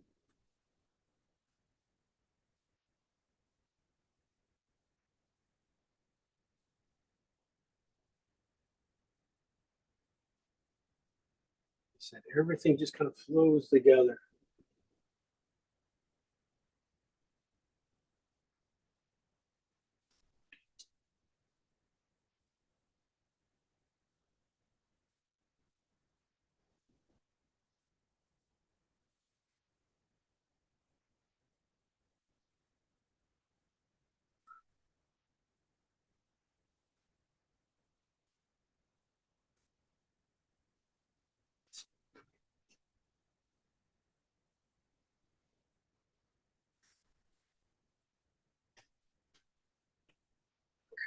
It's a lot darker, but that's okay. All right. Well, that went quick. We went through our darks and set the painting up. And basically no white yet, pretty much added to the paint. Now I'm going to go through and put the midtones in. I'm going to start off again with the phthalo green, alizarin, and white. Now this is probably to a 7. This is going to put it on.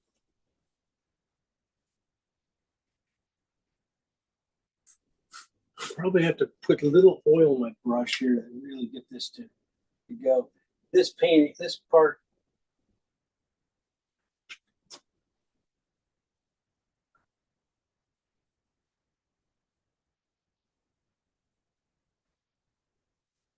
just a little light on that color.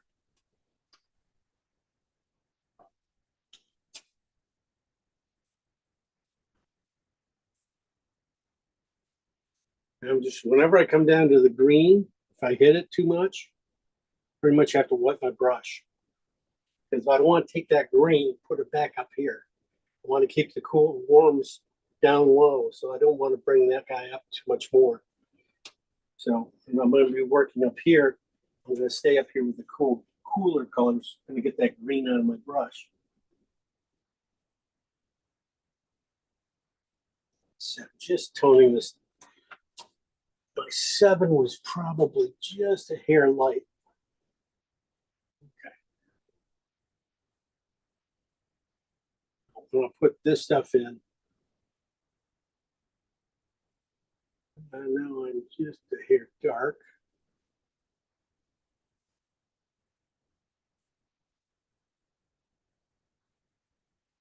It ends up being all right, about right.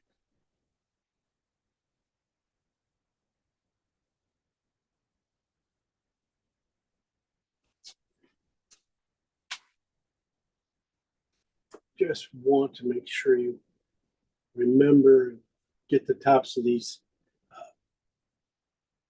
waves, tops of them, just a little reflecting of the sky. And this is where, like I said, I'm just put just a little light dark on it right in here.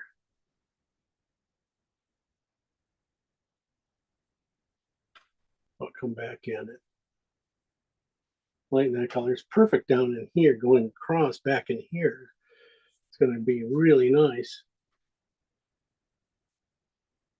And the thing about this, if I can find a way to simplify this painting and keep it,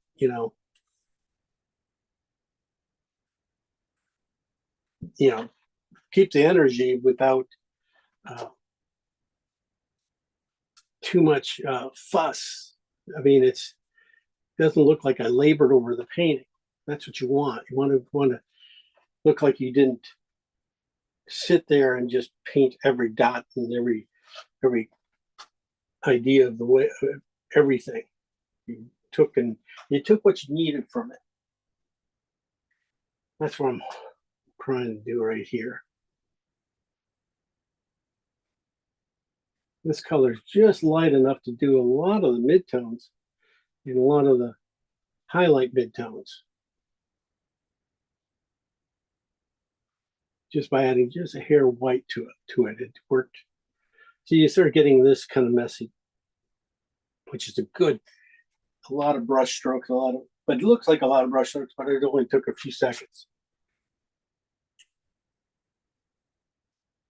Also pulling away to the waves, starting in here and pulling out, making my brush strokes fan out in the painting.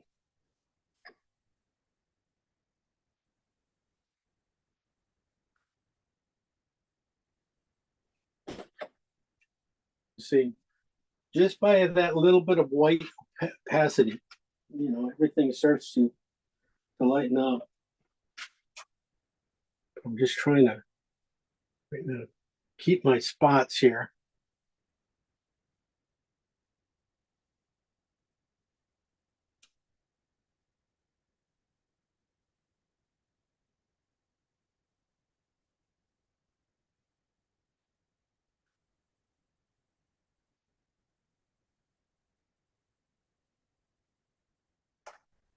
Yeah.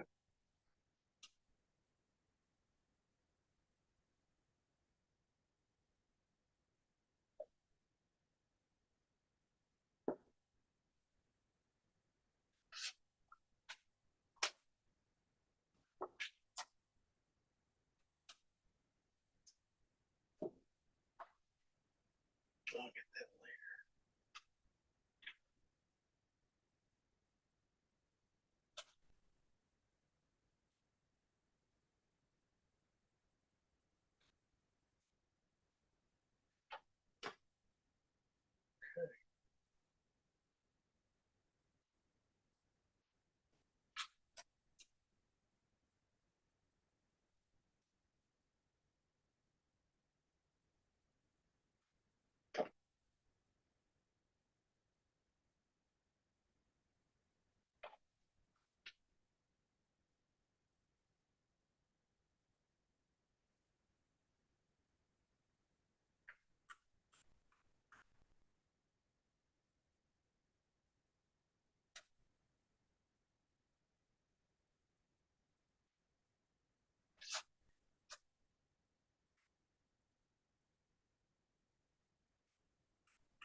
Just trying to, it's probably the hardest part is just trying to kind of figure out how these waves are going together and you know, keep that working.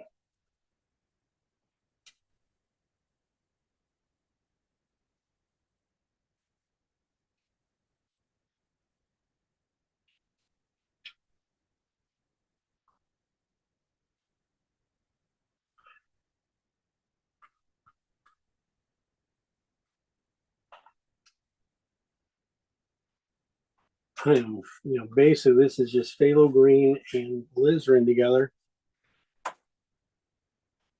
going into those dark colors. Basically, it's the main color going into this area. I'm going to switch to a little bit of blue, more blue now.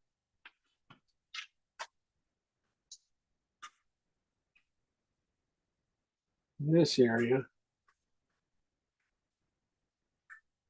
just to create a couple kind of, honey, it's very blotchy.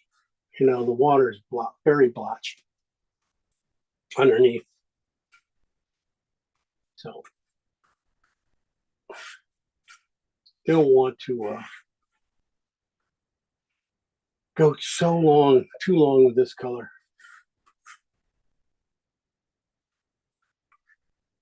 This color will blend right into this green really nicely.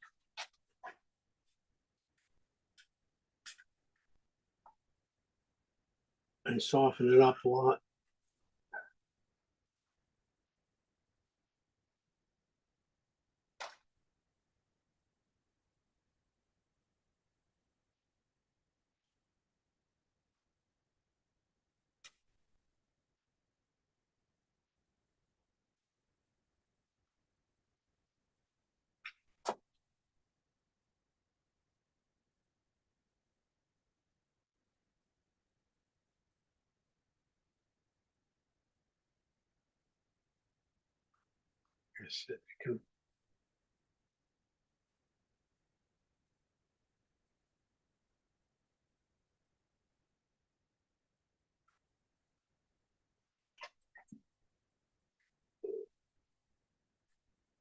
All right.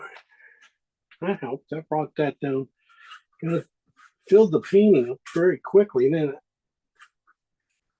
I'm just gonna start to thin it out a little bit. Get that transition. I'm gonna put a little bit more blue. Like that blue, that oxide, or just blue and just a little bit of oxide into it. Just work it into this blue, this green here.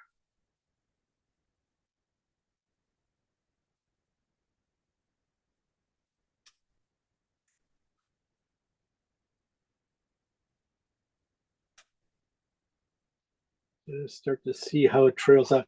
Definitely you want to leave as much transparency as you can. So working these colors in, pretty gentle stroke, I must say. I've just hardly put any pressure on, just little by little letting that blue come in. So it doesn't just, step right in. It kind of brings itself in little by little.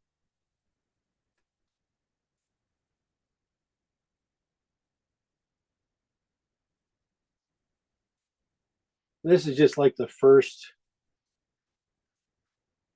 color that starts to come in here. I can just see it get kind of nice. It's a nice grayed out color. It kind of grays out the two together.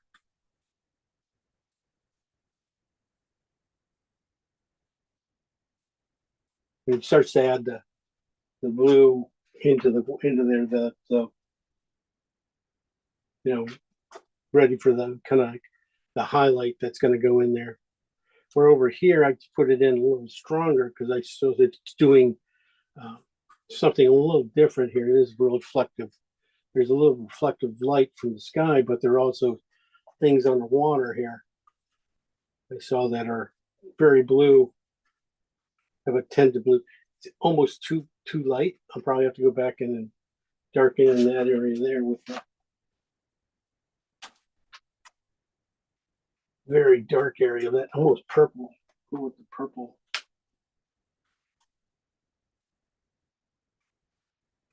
I'd almost go add purple in there to just get the darkness I needed.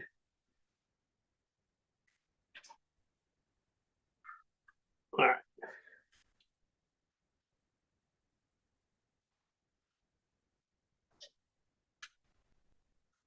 All right. So that area is pretty good. This is rich.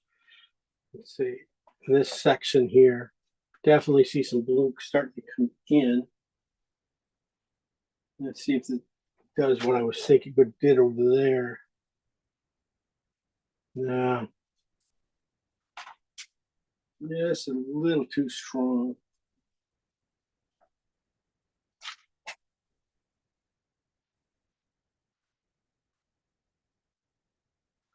I'm just going in with a little bit less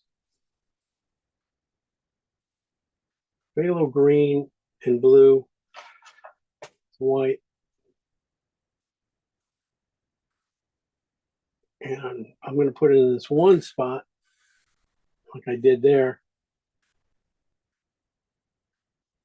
That's the strongest little area right in this area right here. Is the strongest area for this color. I put it in there strong and I can spread it out. And using just going back and digging into that color, I can thin it out. Keep it thin and keep it going.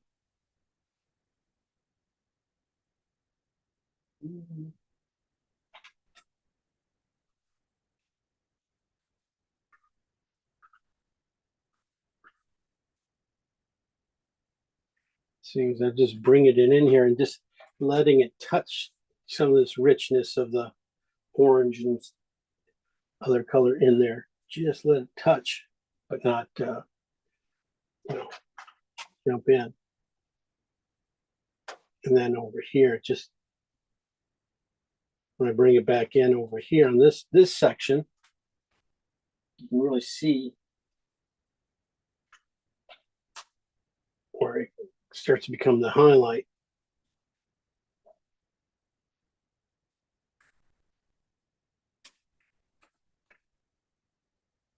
In the water.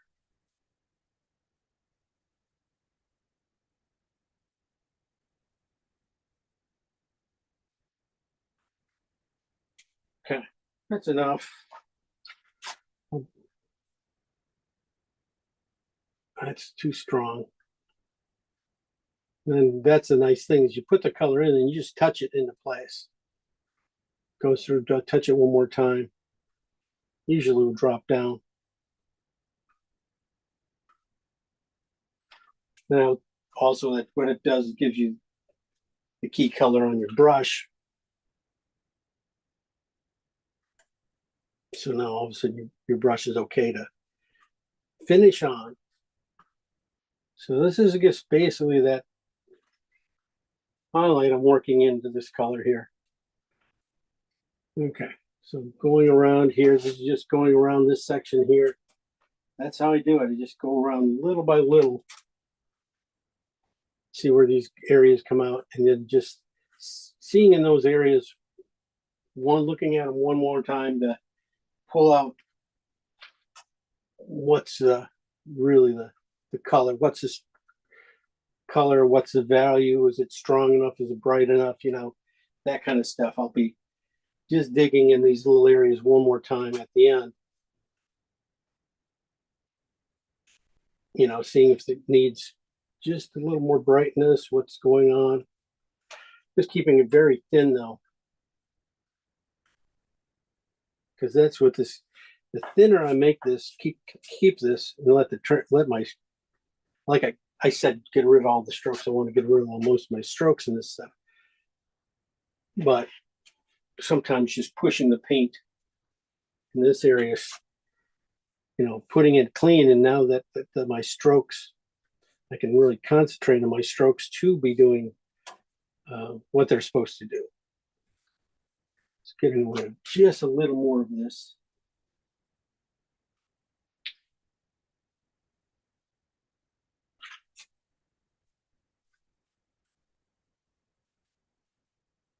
Trying out just adding, and instead of using just a little grayed out, a little purple into that color too.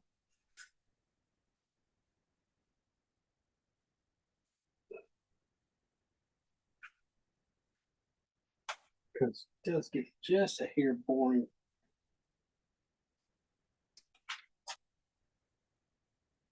Oh, too much white.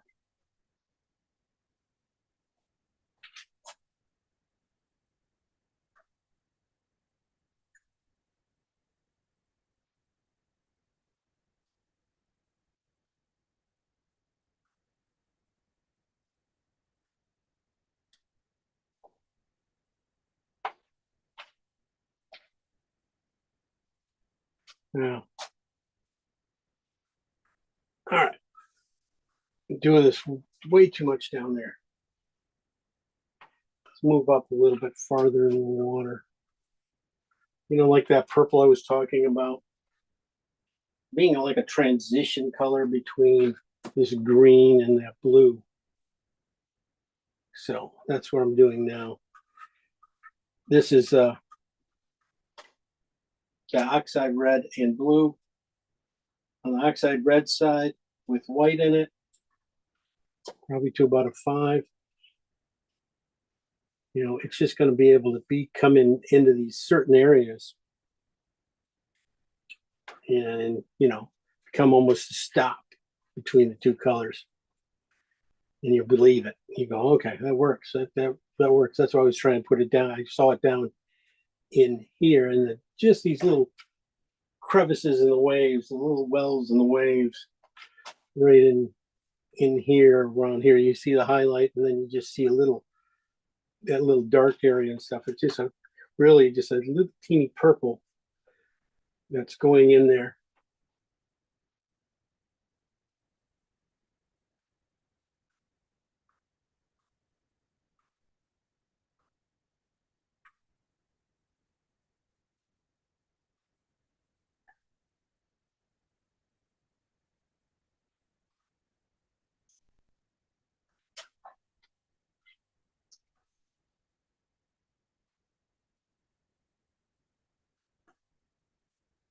Well, a little off. Okay, so I'm going to bring that in, coming up.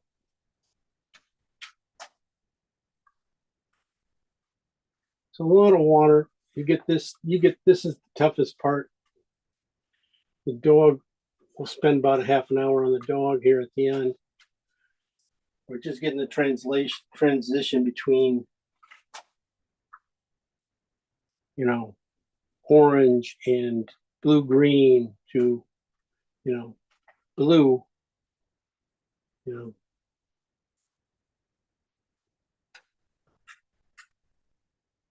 Is the just takes a few minutes, so you don't really see the spot they change. Okay, I'm going to go back now, just finish off this water going up a little bit more, and keep going with this. This is just the lighter version of this. Is phthalo green and alizarin, but this is a little bit more white, probably to about a 4. No, not a 4, probably 5-ish. I can start to get in these top waves here. And just drag my brush and just release it into a point at the end to get this guy. Came really close to getting it right. Just dirty it up at the end.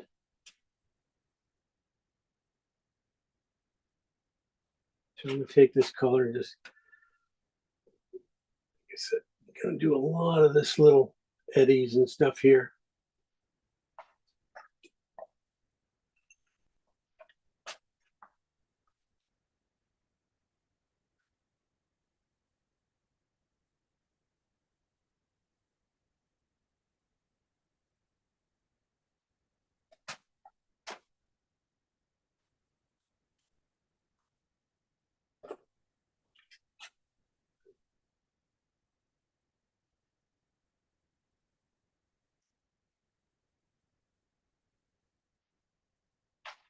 Might go to the purple side just a little bit at that same value. I'm just a little bit light.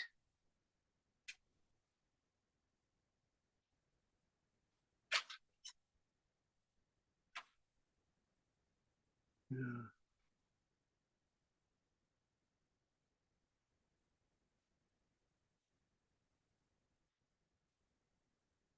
See, red usually comes forward, right? In paintings and stuff, it usually comes forward.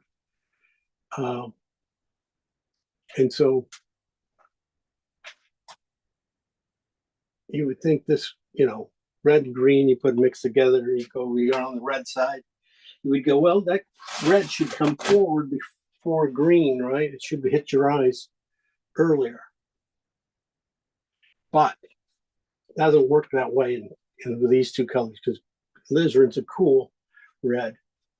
And what's happening with that, it becomes a cool purple instead of becoming a green, where you have the other color value, which is on the green side. That comes forward, then pushes the purple back. So that's what happened. All right, well, I'm just going to put that purple back in here a little bit into this area here, just to soften it up.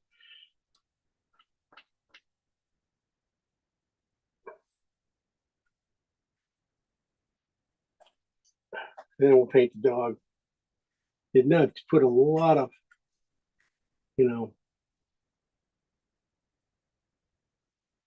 push and stuff. That's why I usually like to use paint, a lot of paint, in these areas, because I can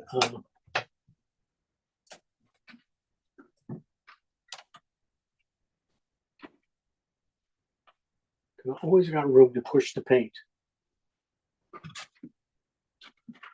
So this purple, I'm going to be putting back in here as a ring. Going through here, and right behind his nose, there's another ring.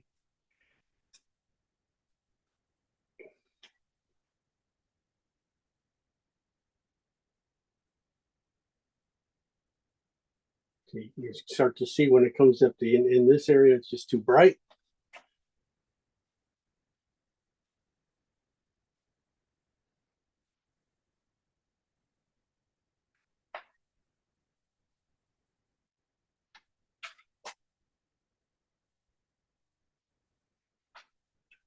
Okay, I'm gonna put a couple lines with this purple going across here a little bit. They flatten out pretty much, you know, that's the thing is they get here and then they just flatten out and then pretty much gone. So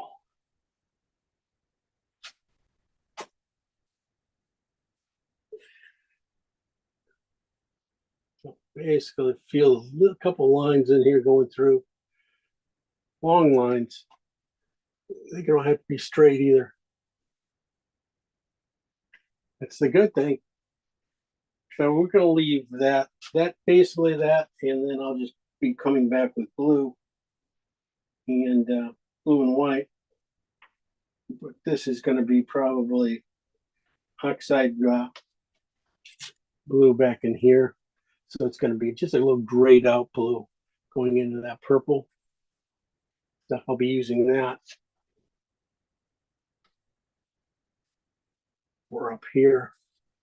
Keeping it a little bit more blue on this side, a little more purple on that side. That's why I put the purple in there.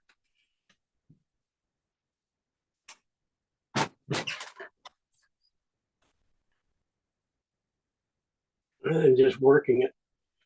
Basically, I'm going to be painting lines. I'm going to be painting in between those lines I made with blue. Just softening them up. Basically, I want to almost get rid of the line. Way to do it. Nice long strokes.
Okay.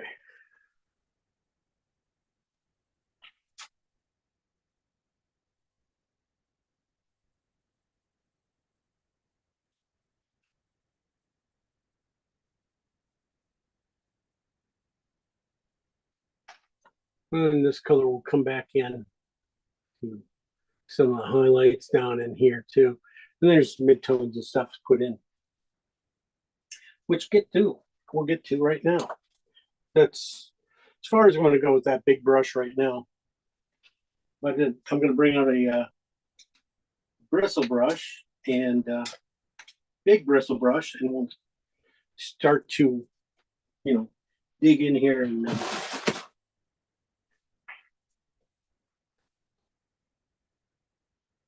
the rest.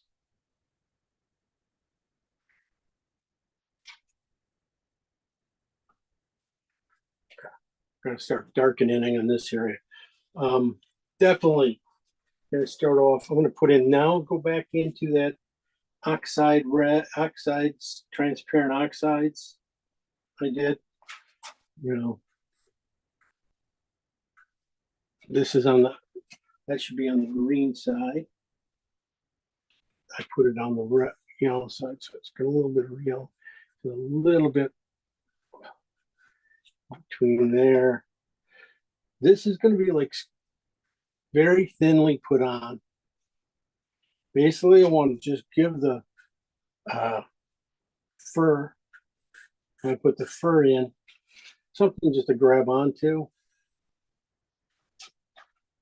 And I'm gonna go with just a little CAD and phthalo green. We're up closer and stuff. Bring it back down into here. And then right on the edge, put it in his ear. Right into his ear. A little strong there.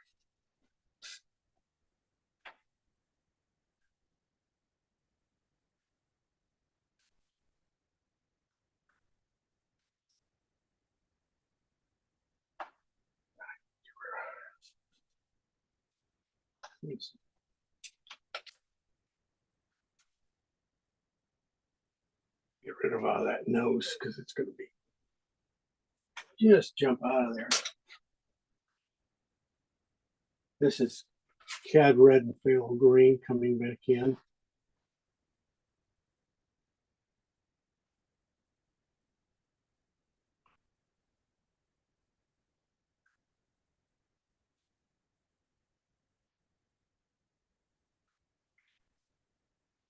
All right. I always like getting the stills, making sure I got the darks in there early, you know, the give the structure. Already pretty good in the water. Here we go. And this you can start to see where even putting it in with just a little bit of leftover CAD red and phthalo green kind of worked out well. I'm going to also put this in on the just this edge of the stick. And then come back. Okay. Greens. I'm going to come back. Let me see. I feel it's this warmth. Oh, it's on the other side.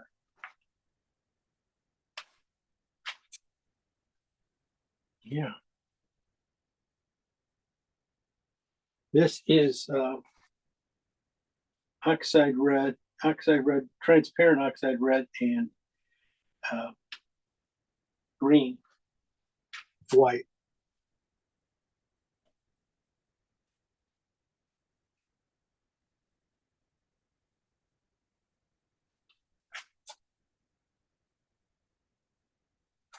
And then at the bottom of that section, bottom of it, I'm putting a little cooler oxide transparent, or no, oxide light, transparent oxide light, red, oxide, transparent oxide red light, with phthalo green and with white on the red side. So I put a little bit of that in at the bottom of that thing, and I hit it a little bit warm with the warm section right in the middle of that. That worked out really good. Start to think about the ears, start to push this back so I don't get too much.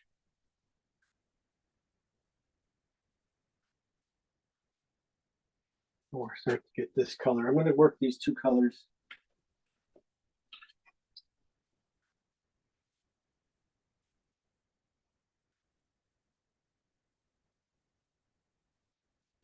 Even into the water here too.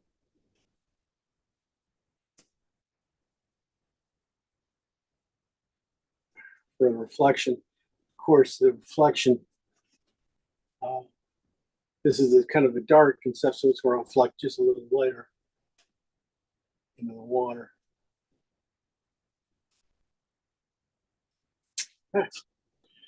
Back in here, I'm going to go to the cooler. This is kind of like let me see what works out. This is transparent oxide, or this is oxide red and green with white in it, but it's kind of on the red side.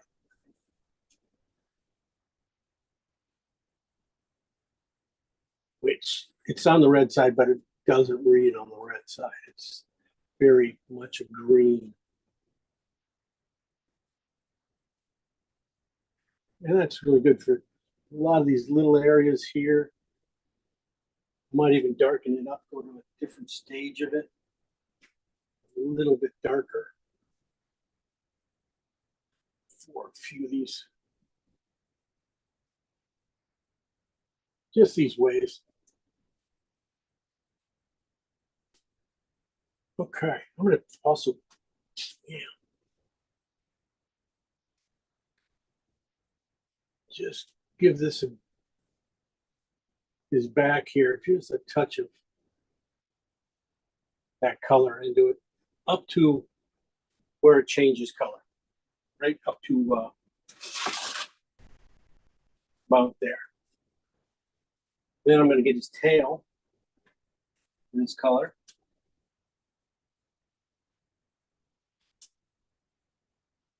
Which is this right in here. Make sure this tail, I'm going to flip that tail out too a little bit. Make sure that it reads as a tail. That is always going to be a nice feature to the painting. Not a feature, but a little nice thing to the painting. Always nice to see the tail in it.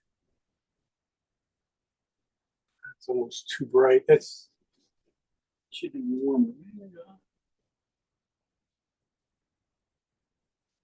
Keep that there. All right. So we thinned it out, got a little bit here. Okay. All I got to do now is just get a little bit of tone into his head and face, just like I did with the other colors. I went a little cool. I probably should go a little bit warmer.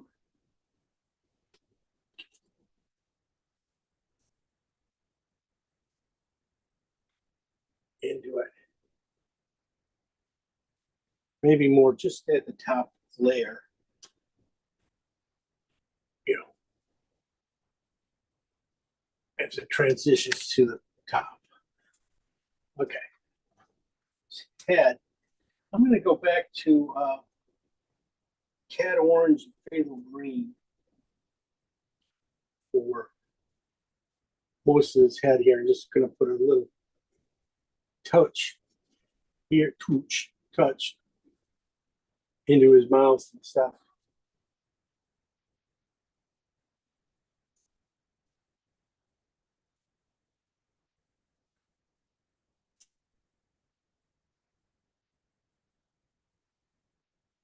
All right.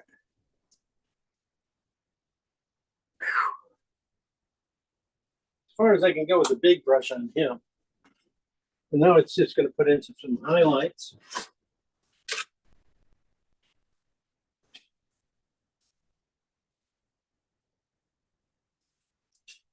Let's get the highlights on his head and stuff, and then get us a long ways.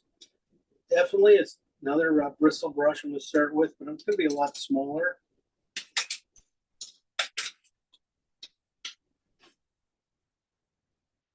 Might even be too big. But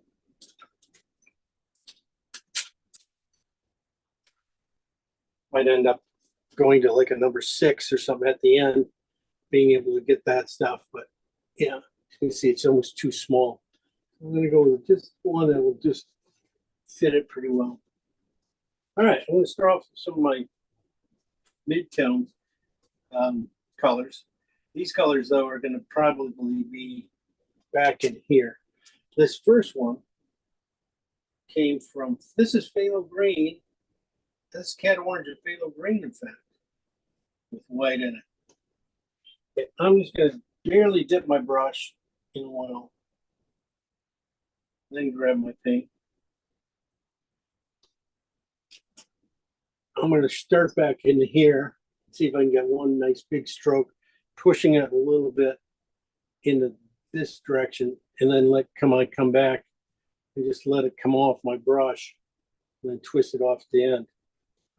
Do the same thing one more time. I'm not going to dip my brush. And do these secondary things just to get the basic shape going. And that's that big shape there. Probably go a little bit on the redder side, but that's an easy fix. Definitely on the green side. You know, like I've been putting in this tail here.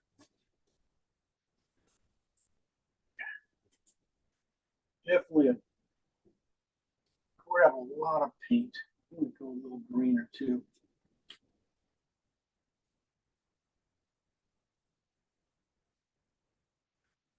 All I'm doing is gonna roll my brush under here.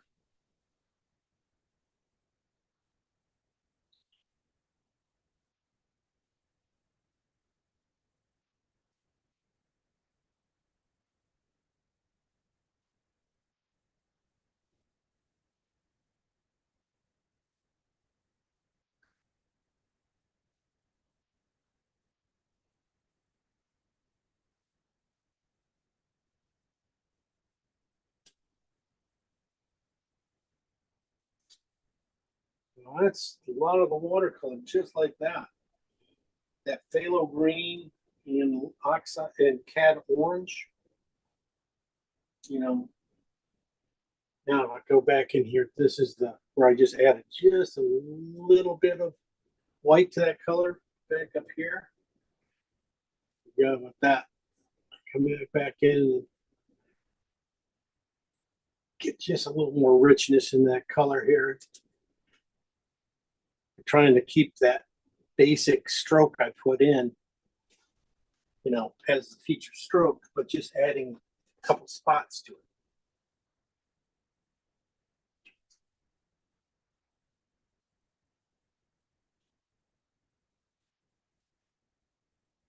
Definitely you can put it in its ear. I'm going to start with it in his ear, but I'm going to go with a little bit. This is more cat regular without the white going into his ear here.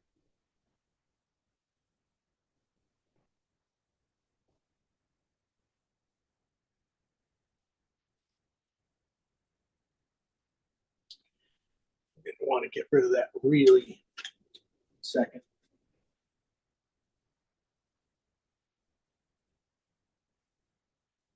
Don't want to get rid of that line there too much. I need it to really make that ear work.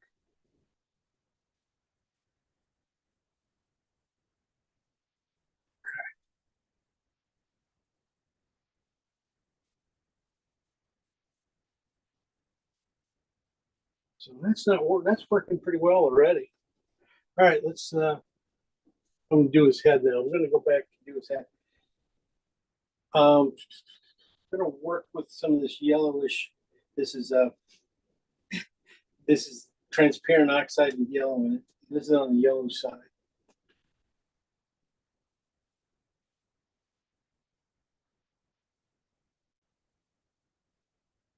Let's push that nose mid of area right here. Push it back just a little bit.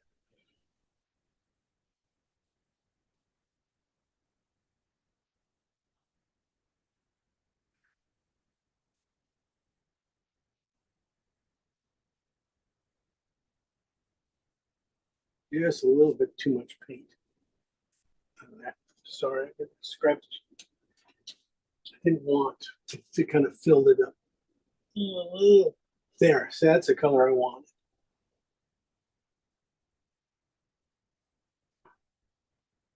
Basically that tone underneath. So it just went in a little heavy. I'm gonna also pull it out of that mouth too.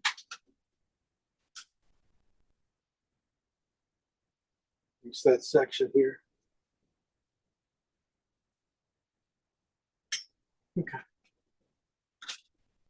I'm gonna go switch to a smaller bristle.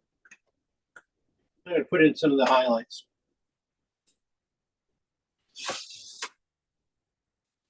I'm gonna start off that ochreish yellow, white. I'm gonna put this on top of his head for the midsection. This big shape. It's gonna go pretty much in this front lobe of his head.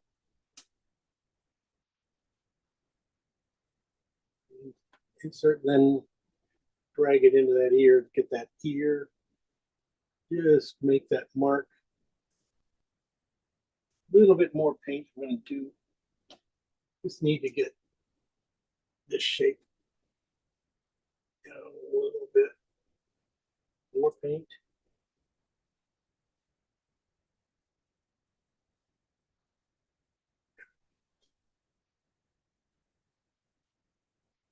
Okay. Put it on just one more, a little bit farther back right here, because take it to his neck.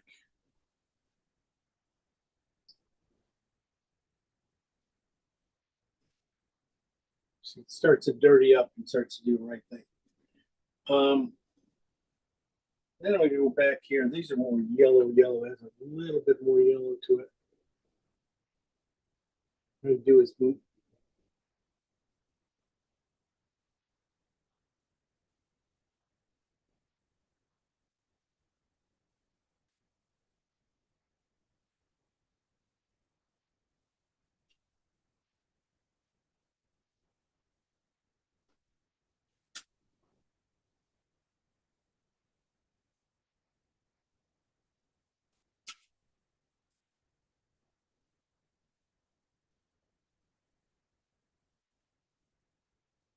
So this is transparent oxide, yeah, red with yellow in it.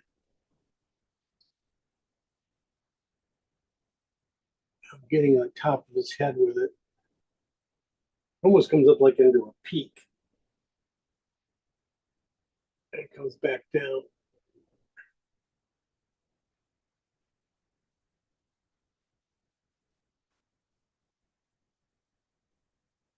Put the cooler version back here on his neck. Right above the water.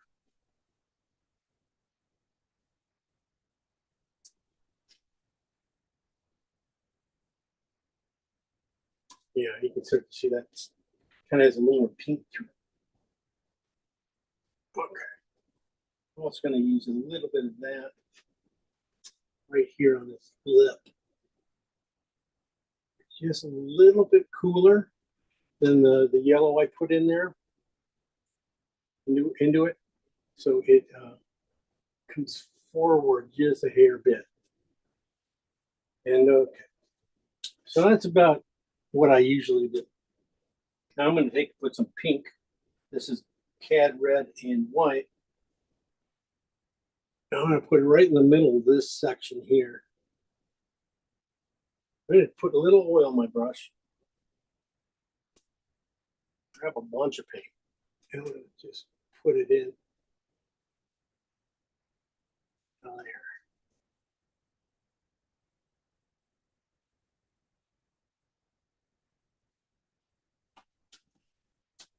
This on top.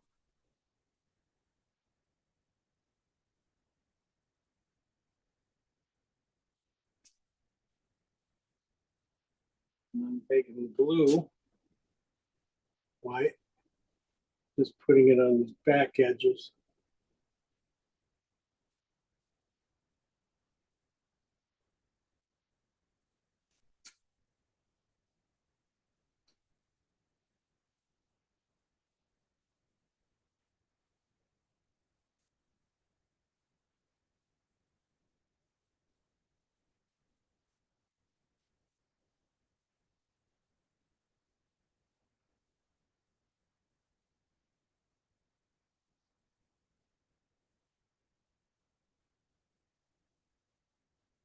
And I just started bringing out the ears, and it starts to bring out the highlights. I'm going to put a little bit of yellow white. Try a little cad yellow white. Poker was good.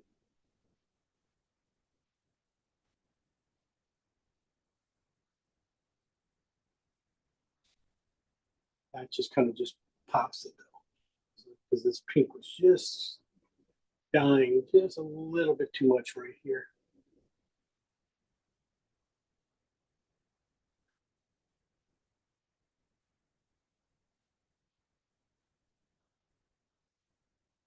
Okay, gonna leave it there.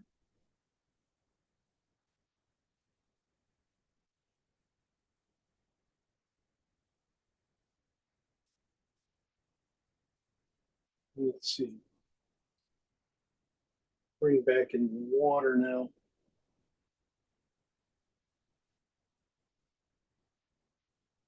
More paint.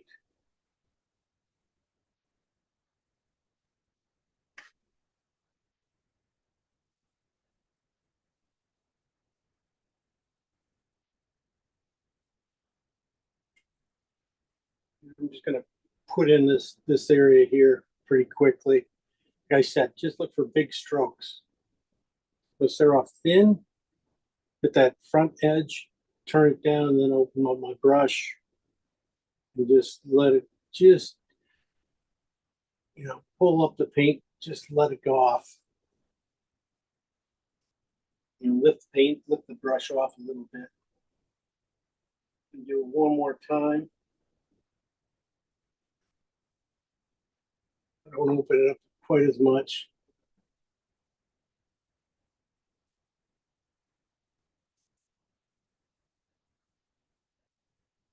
Back there, I just need to get some paint on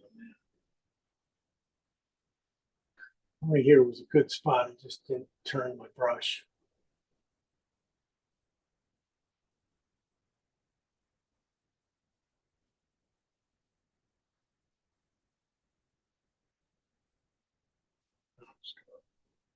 A few spots here.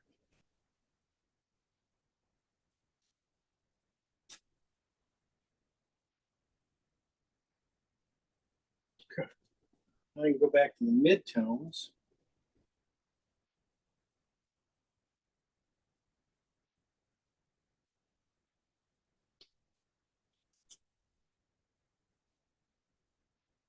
Drag these guys into this, to the dog here a little bit. I kind of left these guys, these little areas, to do this work.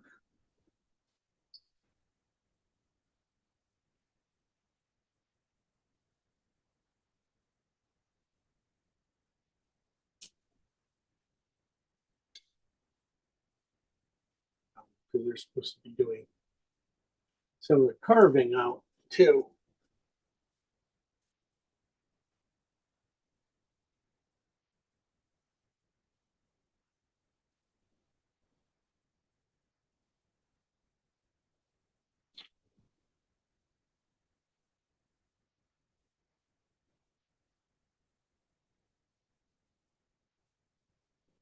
And just softening it as it goes.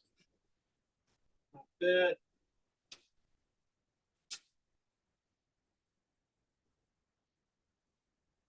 Or give the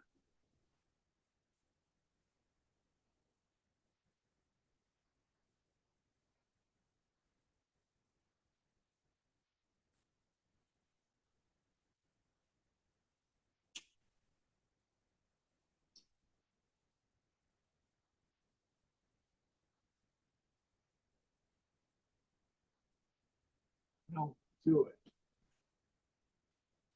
It's not going to do it. Do it. I think it's it's class. Sorry, but this is what I want to. I'll look at your work real quick. I'm sorry, not real quick, but I'll look at it. This is what I want to do down in here after I get this into the right area. I want to be able to just push in these things, make a bubble. It's hitting, work on the front side of the bubble where the light side is. And just a touch and you're done. I'll be doing this too, going through the painting. And I'll bring it alive when I get to these areas here. That way I won't have to be doing, like I said, a lot of little things. I'll bring it in. Boy, takes a lot. Like I said here, this. Oh, man.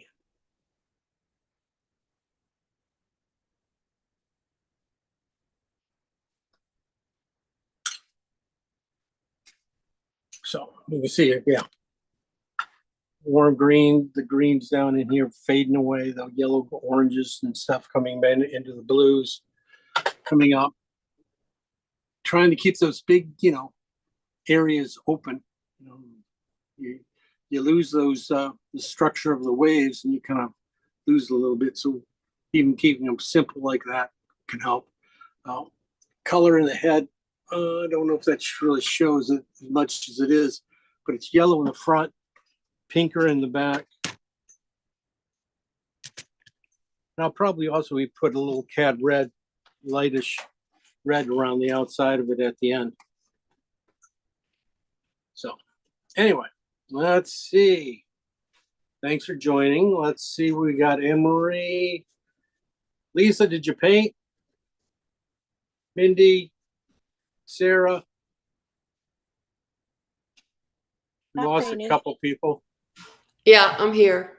Hey, Mindy, did you paint? Hey. Yeah, I did. Good. How you doing? I haven't seen you in a while. Yeah, I'm doing good. Thanks. Good. Good to hear. All right, you guys just turn your videos on. Sarah Sarah doesn't want to talk, but we can show Sarah. Sarah. Hey, Sarah. There you go. Ooh, Sarah. Wow. That moves so well. That has a really good movement of it. That's really nice. You listened. You went with the Z. You made the Z really work for you. Good girl. Very good. Okay, now Paul, bring in you're just in the middle of the painting. You need to bring in your little bit more darks in there, into the waves. Otherwise, the bottom looks really good. And yeah, you're right. Perfect. You're perfect so far, Sarah. You're gonna have to warm up the dog. Look at warming up the dog just a hair more. But yeah, good movement. The colors are fabulous. They work really well together. Congrats. Thank you. Are you happy? Yeah, very. Okay, good. Good. You should be for that one. That's beauty. Okay, thanks. Let's go to Lisa.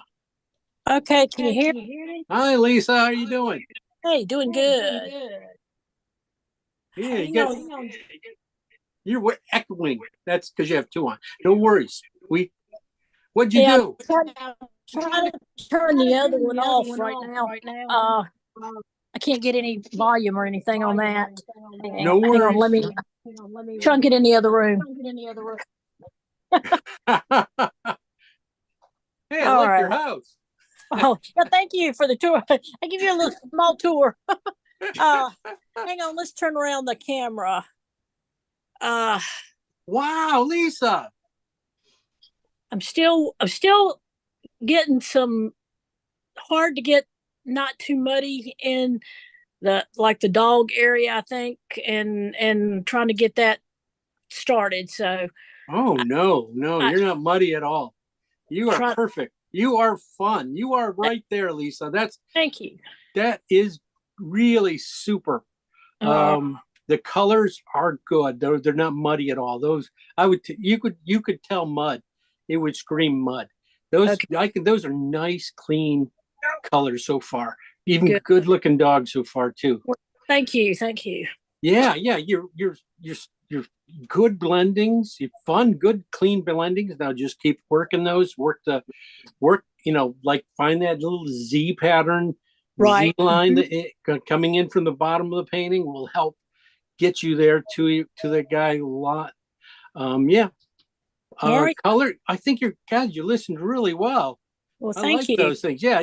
Just a little more stripy in the back. You're missing a couple big waves, big lines in the back, but that's about it. Yeah. And I think then, I blended those out. those are but they're easy. They're just basically value. You just keep bringing it back in, just in the front. Yeah. And you found everything. Just a little softening in a couple of spots, where you got to cut, in the waves where you have the highlights and the things. Just a softer blend on the soft, quick blend, not a big blend. Right. It's just a teeny blend to soften that edge. That's all it is. A couple edges softness. Work on the dog a little bit more, and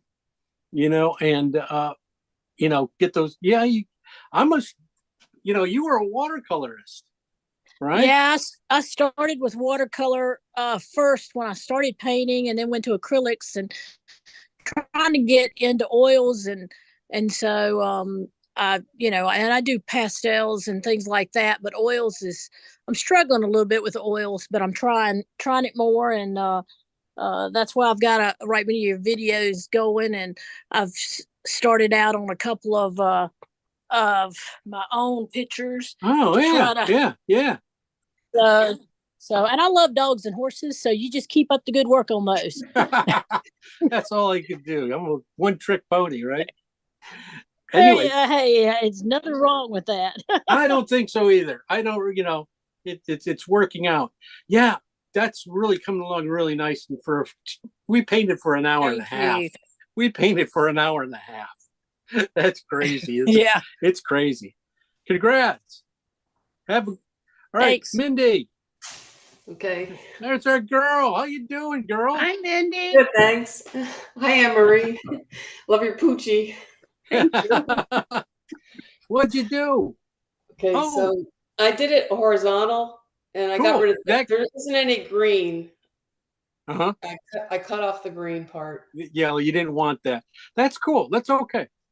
Oh, he's really nice. Yeah, now I start to see him. You're right. Okay, you're so half my painting class you didn't have to do. Right. I don't blame you. Yeah, you're coming along really well on his head and his fur. Yeah, keep that warmth in the water and stuff in him. The greens are good. Let me see you listened really well. You kept the cool greens on one side and the warmer greens on the other. A couple of really good lines you got going in the waves already, right underneath them. And like, wow, that looks perfect already. All right, So your thanks. values are going to look that just considering those two things together, your values on that area are really great. Lift it up a little bit higher, a little higher. Okay. Oh, there we go. Yeah. Okay. Let's see. That's the splash and tail area. Okay. Yeah, that's gonna be good. If you don't even have to. Really get any of that orange in there if you don't want to. If that's one of the things you don't want to do, I understand. But this one did lean itself to a crop like that. So I think you did a wise move. I You're just want cropping to like. Yeah, it's more of the dog than anything else, which makes sense. I just tried to be different. Got to be different. Yep. Okay. I think I see good things going in it. I think, when you start doing some of the color corrections in the sky, lightening it up, bluing it out a little bit more, and just, getting the highlights, those highlights on the dog, Okay. strong ones, and then layering. So you got yellow in front, pink in the back, All right. because that's what's going to make the light come forward and bring his corner of his head to us. So Okay, those are little things to look for when you get there. All right. Thanks. Yeah, no problem. That's fabulous. Thanks. So that's Anne Marie. You didn't paint, right? Because you're goofing off. Well, I apologize, but can you show your palette, Jim? The mixed colors that you did? Yeah. Did they die or what? No, I haven't seen them. I mean, there we go. Okay. You want me to go through them? If you have a minute, yeah. No, I don't have a minute. No, okay, I'll tell you. No, what happened was this first pile was phthalo green and alizarin, and with white. When I brought it down to sevens, it was too light, so I kind of went back and forth. This is the color I was saying was doing the damage throughout the whole middle section of the painting. Pretty much was the color, and then when I came down here, this color here ended up being, really doing the highlights even. And on the purple side, which is this side, this light purple became like a key color from transitioning from this warm green to a blue for the sky. Uh-huh. That was pretty cool. Yeah. This is phthalo green and oxide red coming down. These guys worked into his face and into the sides there a little bit. This one, transparent oxide red and phthalo green, really the red yellow side came in really handy on the dog. Started getting into the water too. This color, you don't see them up there because they're phthalo green. They're phthalo green and cad orange. Really on the orange side, and phthalo green did most of the bottom section of the water. Really got a lot of intense colors in there. Got it in there nice and intense, and then I grade it out. So that wasn't, you didn't use any ochre in that foreground, huh? Okay. No, that's all cad orange and just a little bit of orange or phthalo green. Okay. Down in here, these are cobalt blue and Lizarins. It's on the red side. That's the blue side. Didn't use them at all yet. And then this is on the phthalo green and blue side. I ended up using more on the blue water when I took it all the way up and using this down below against this orange into this area. Started working on that stuff. Then these two colors, this is blue and oxide red light, blue red side, blue side.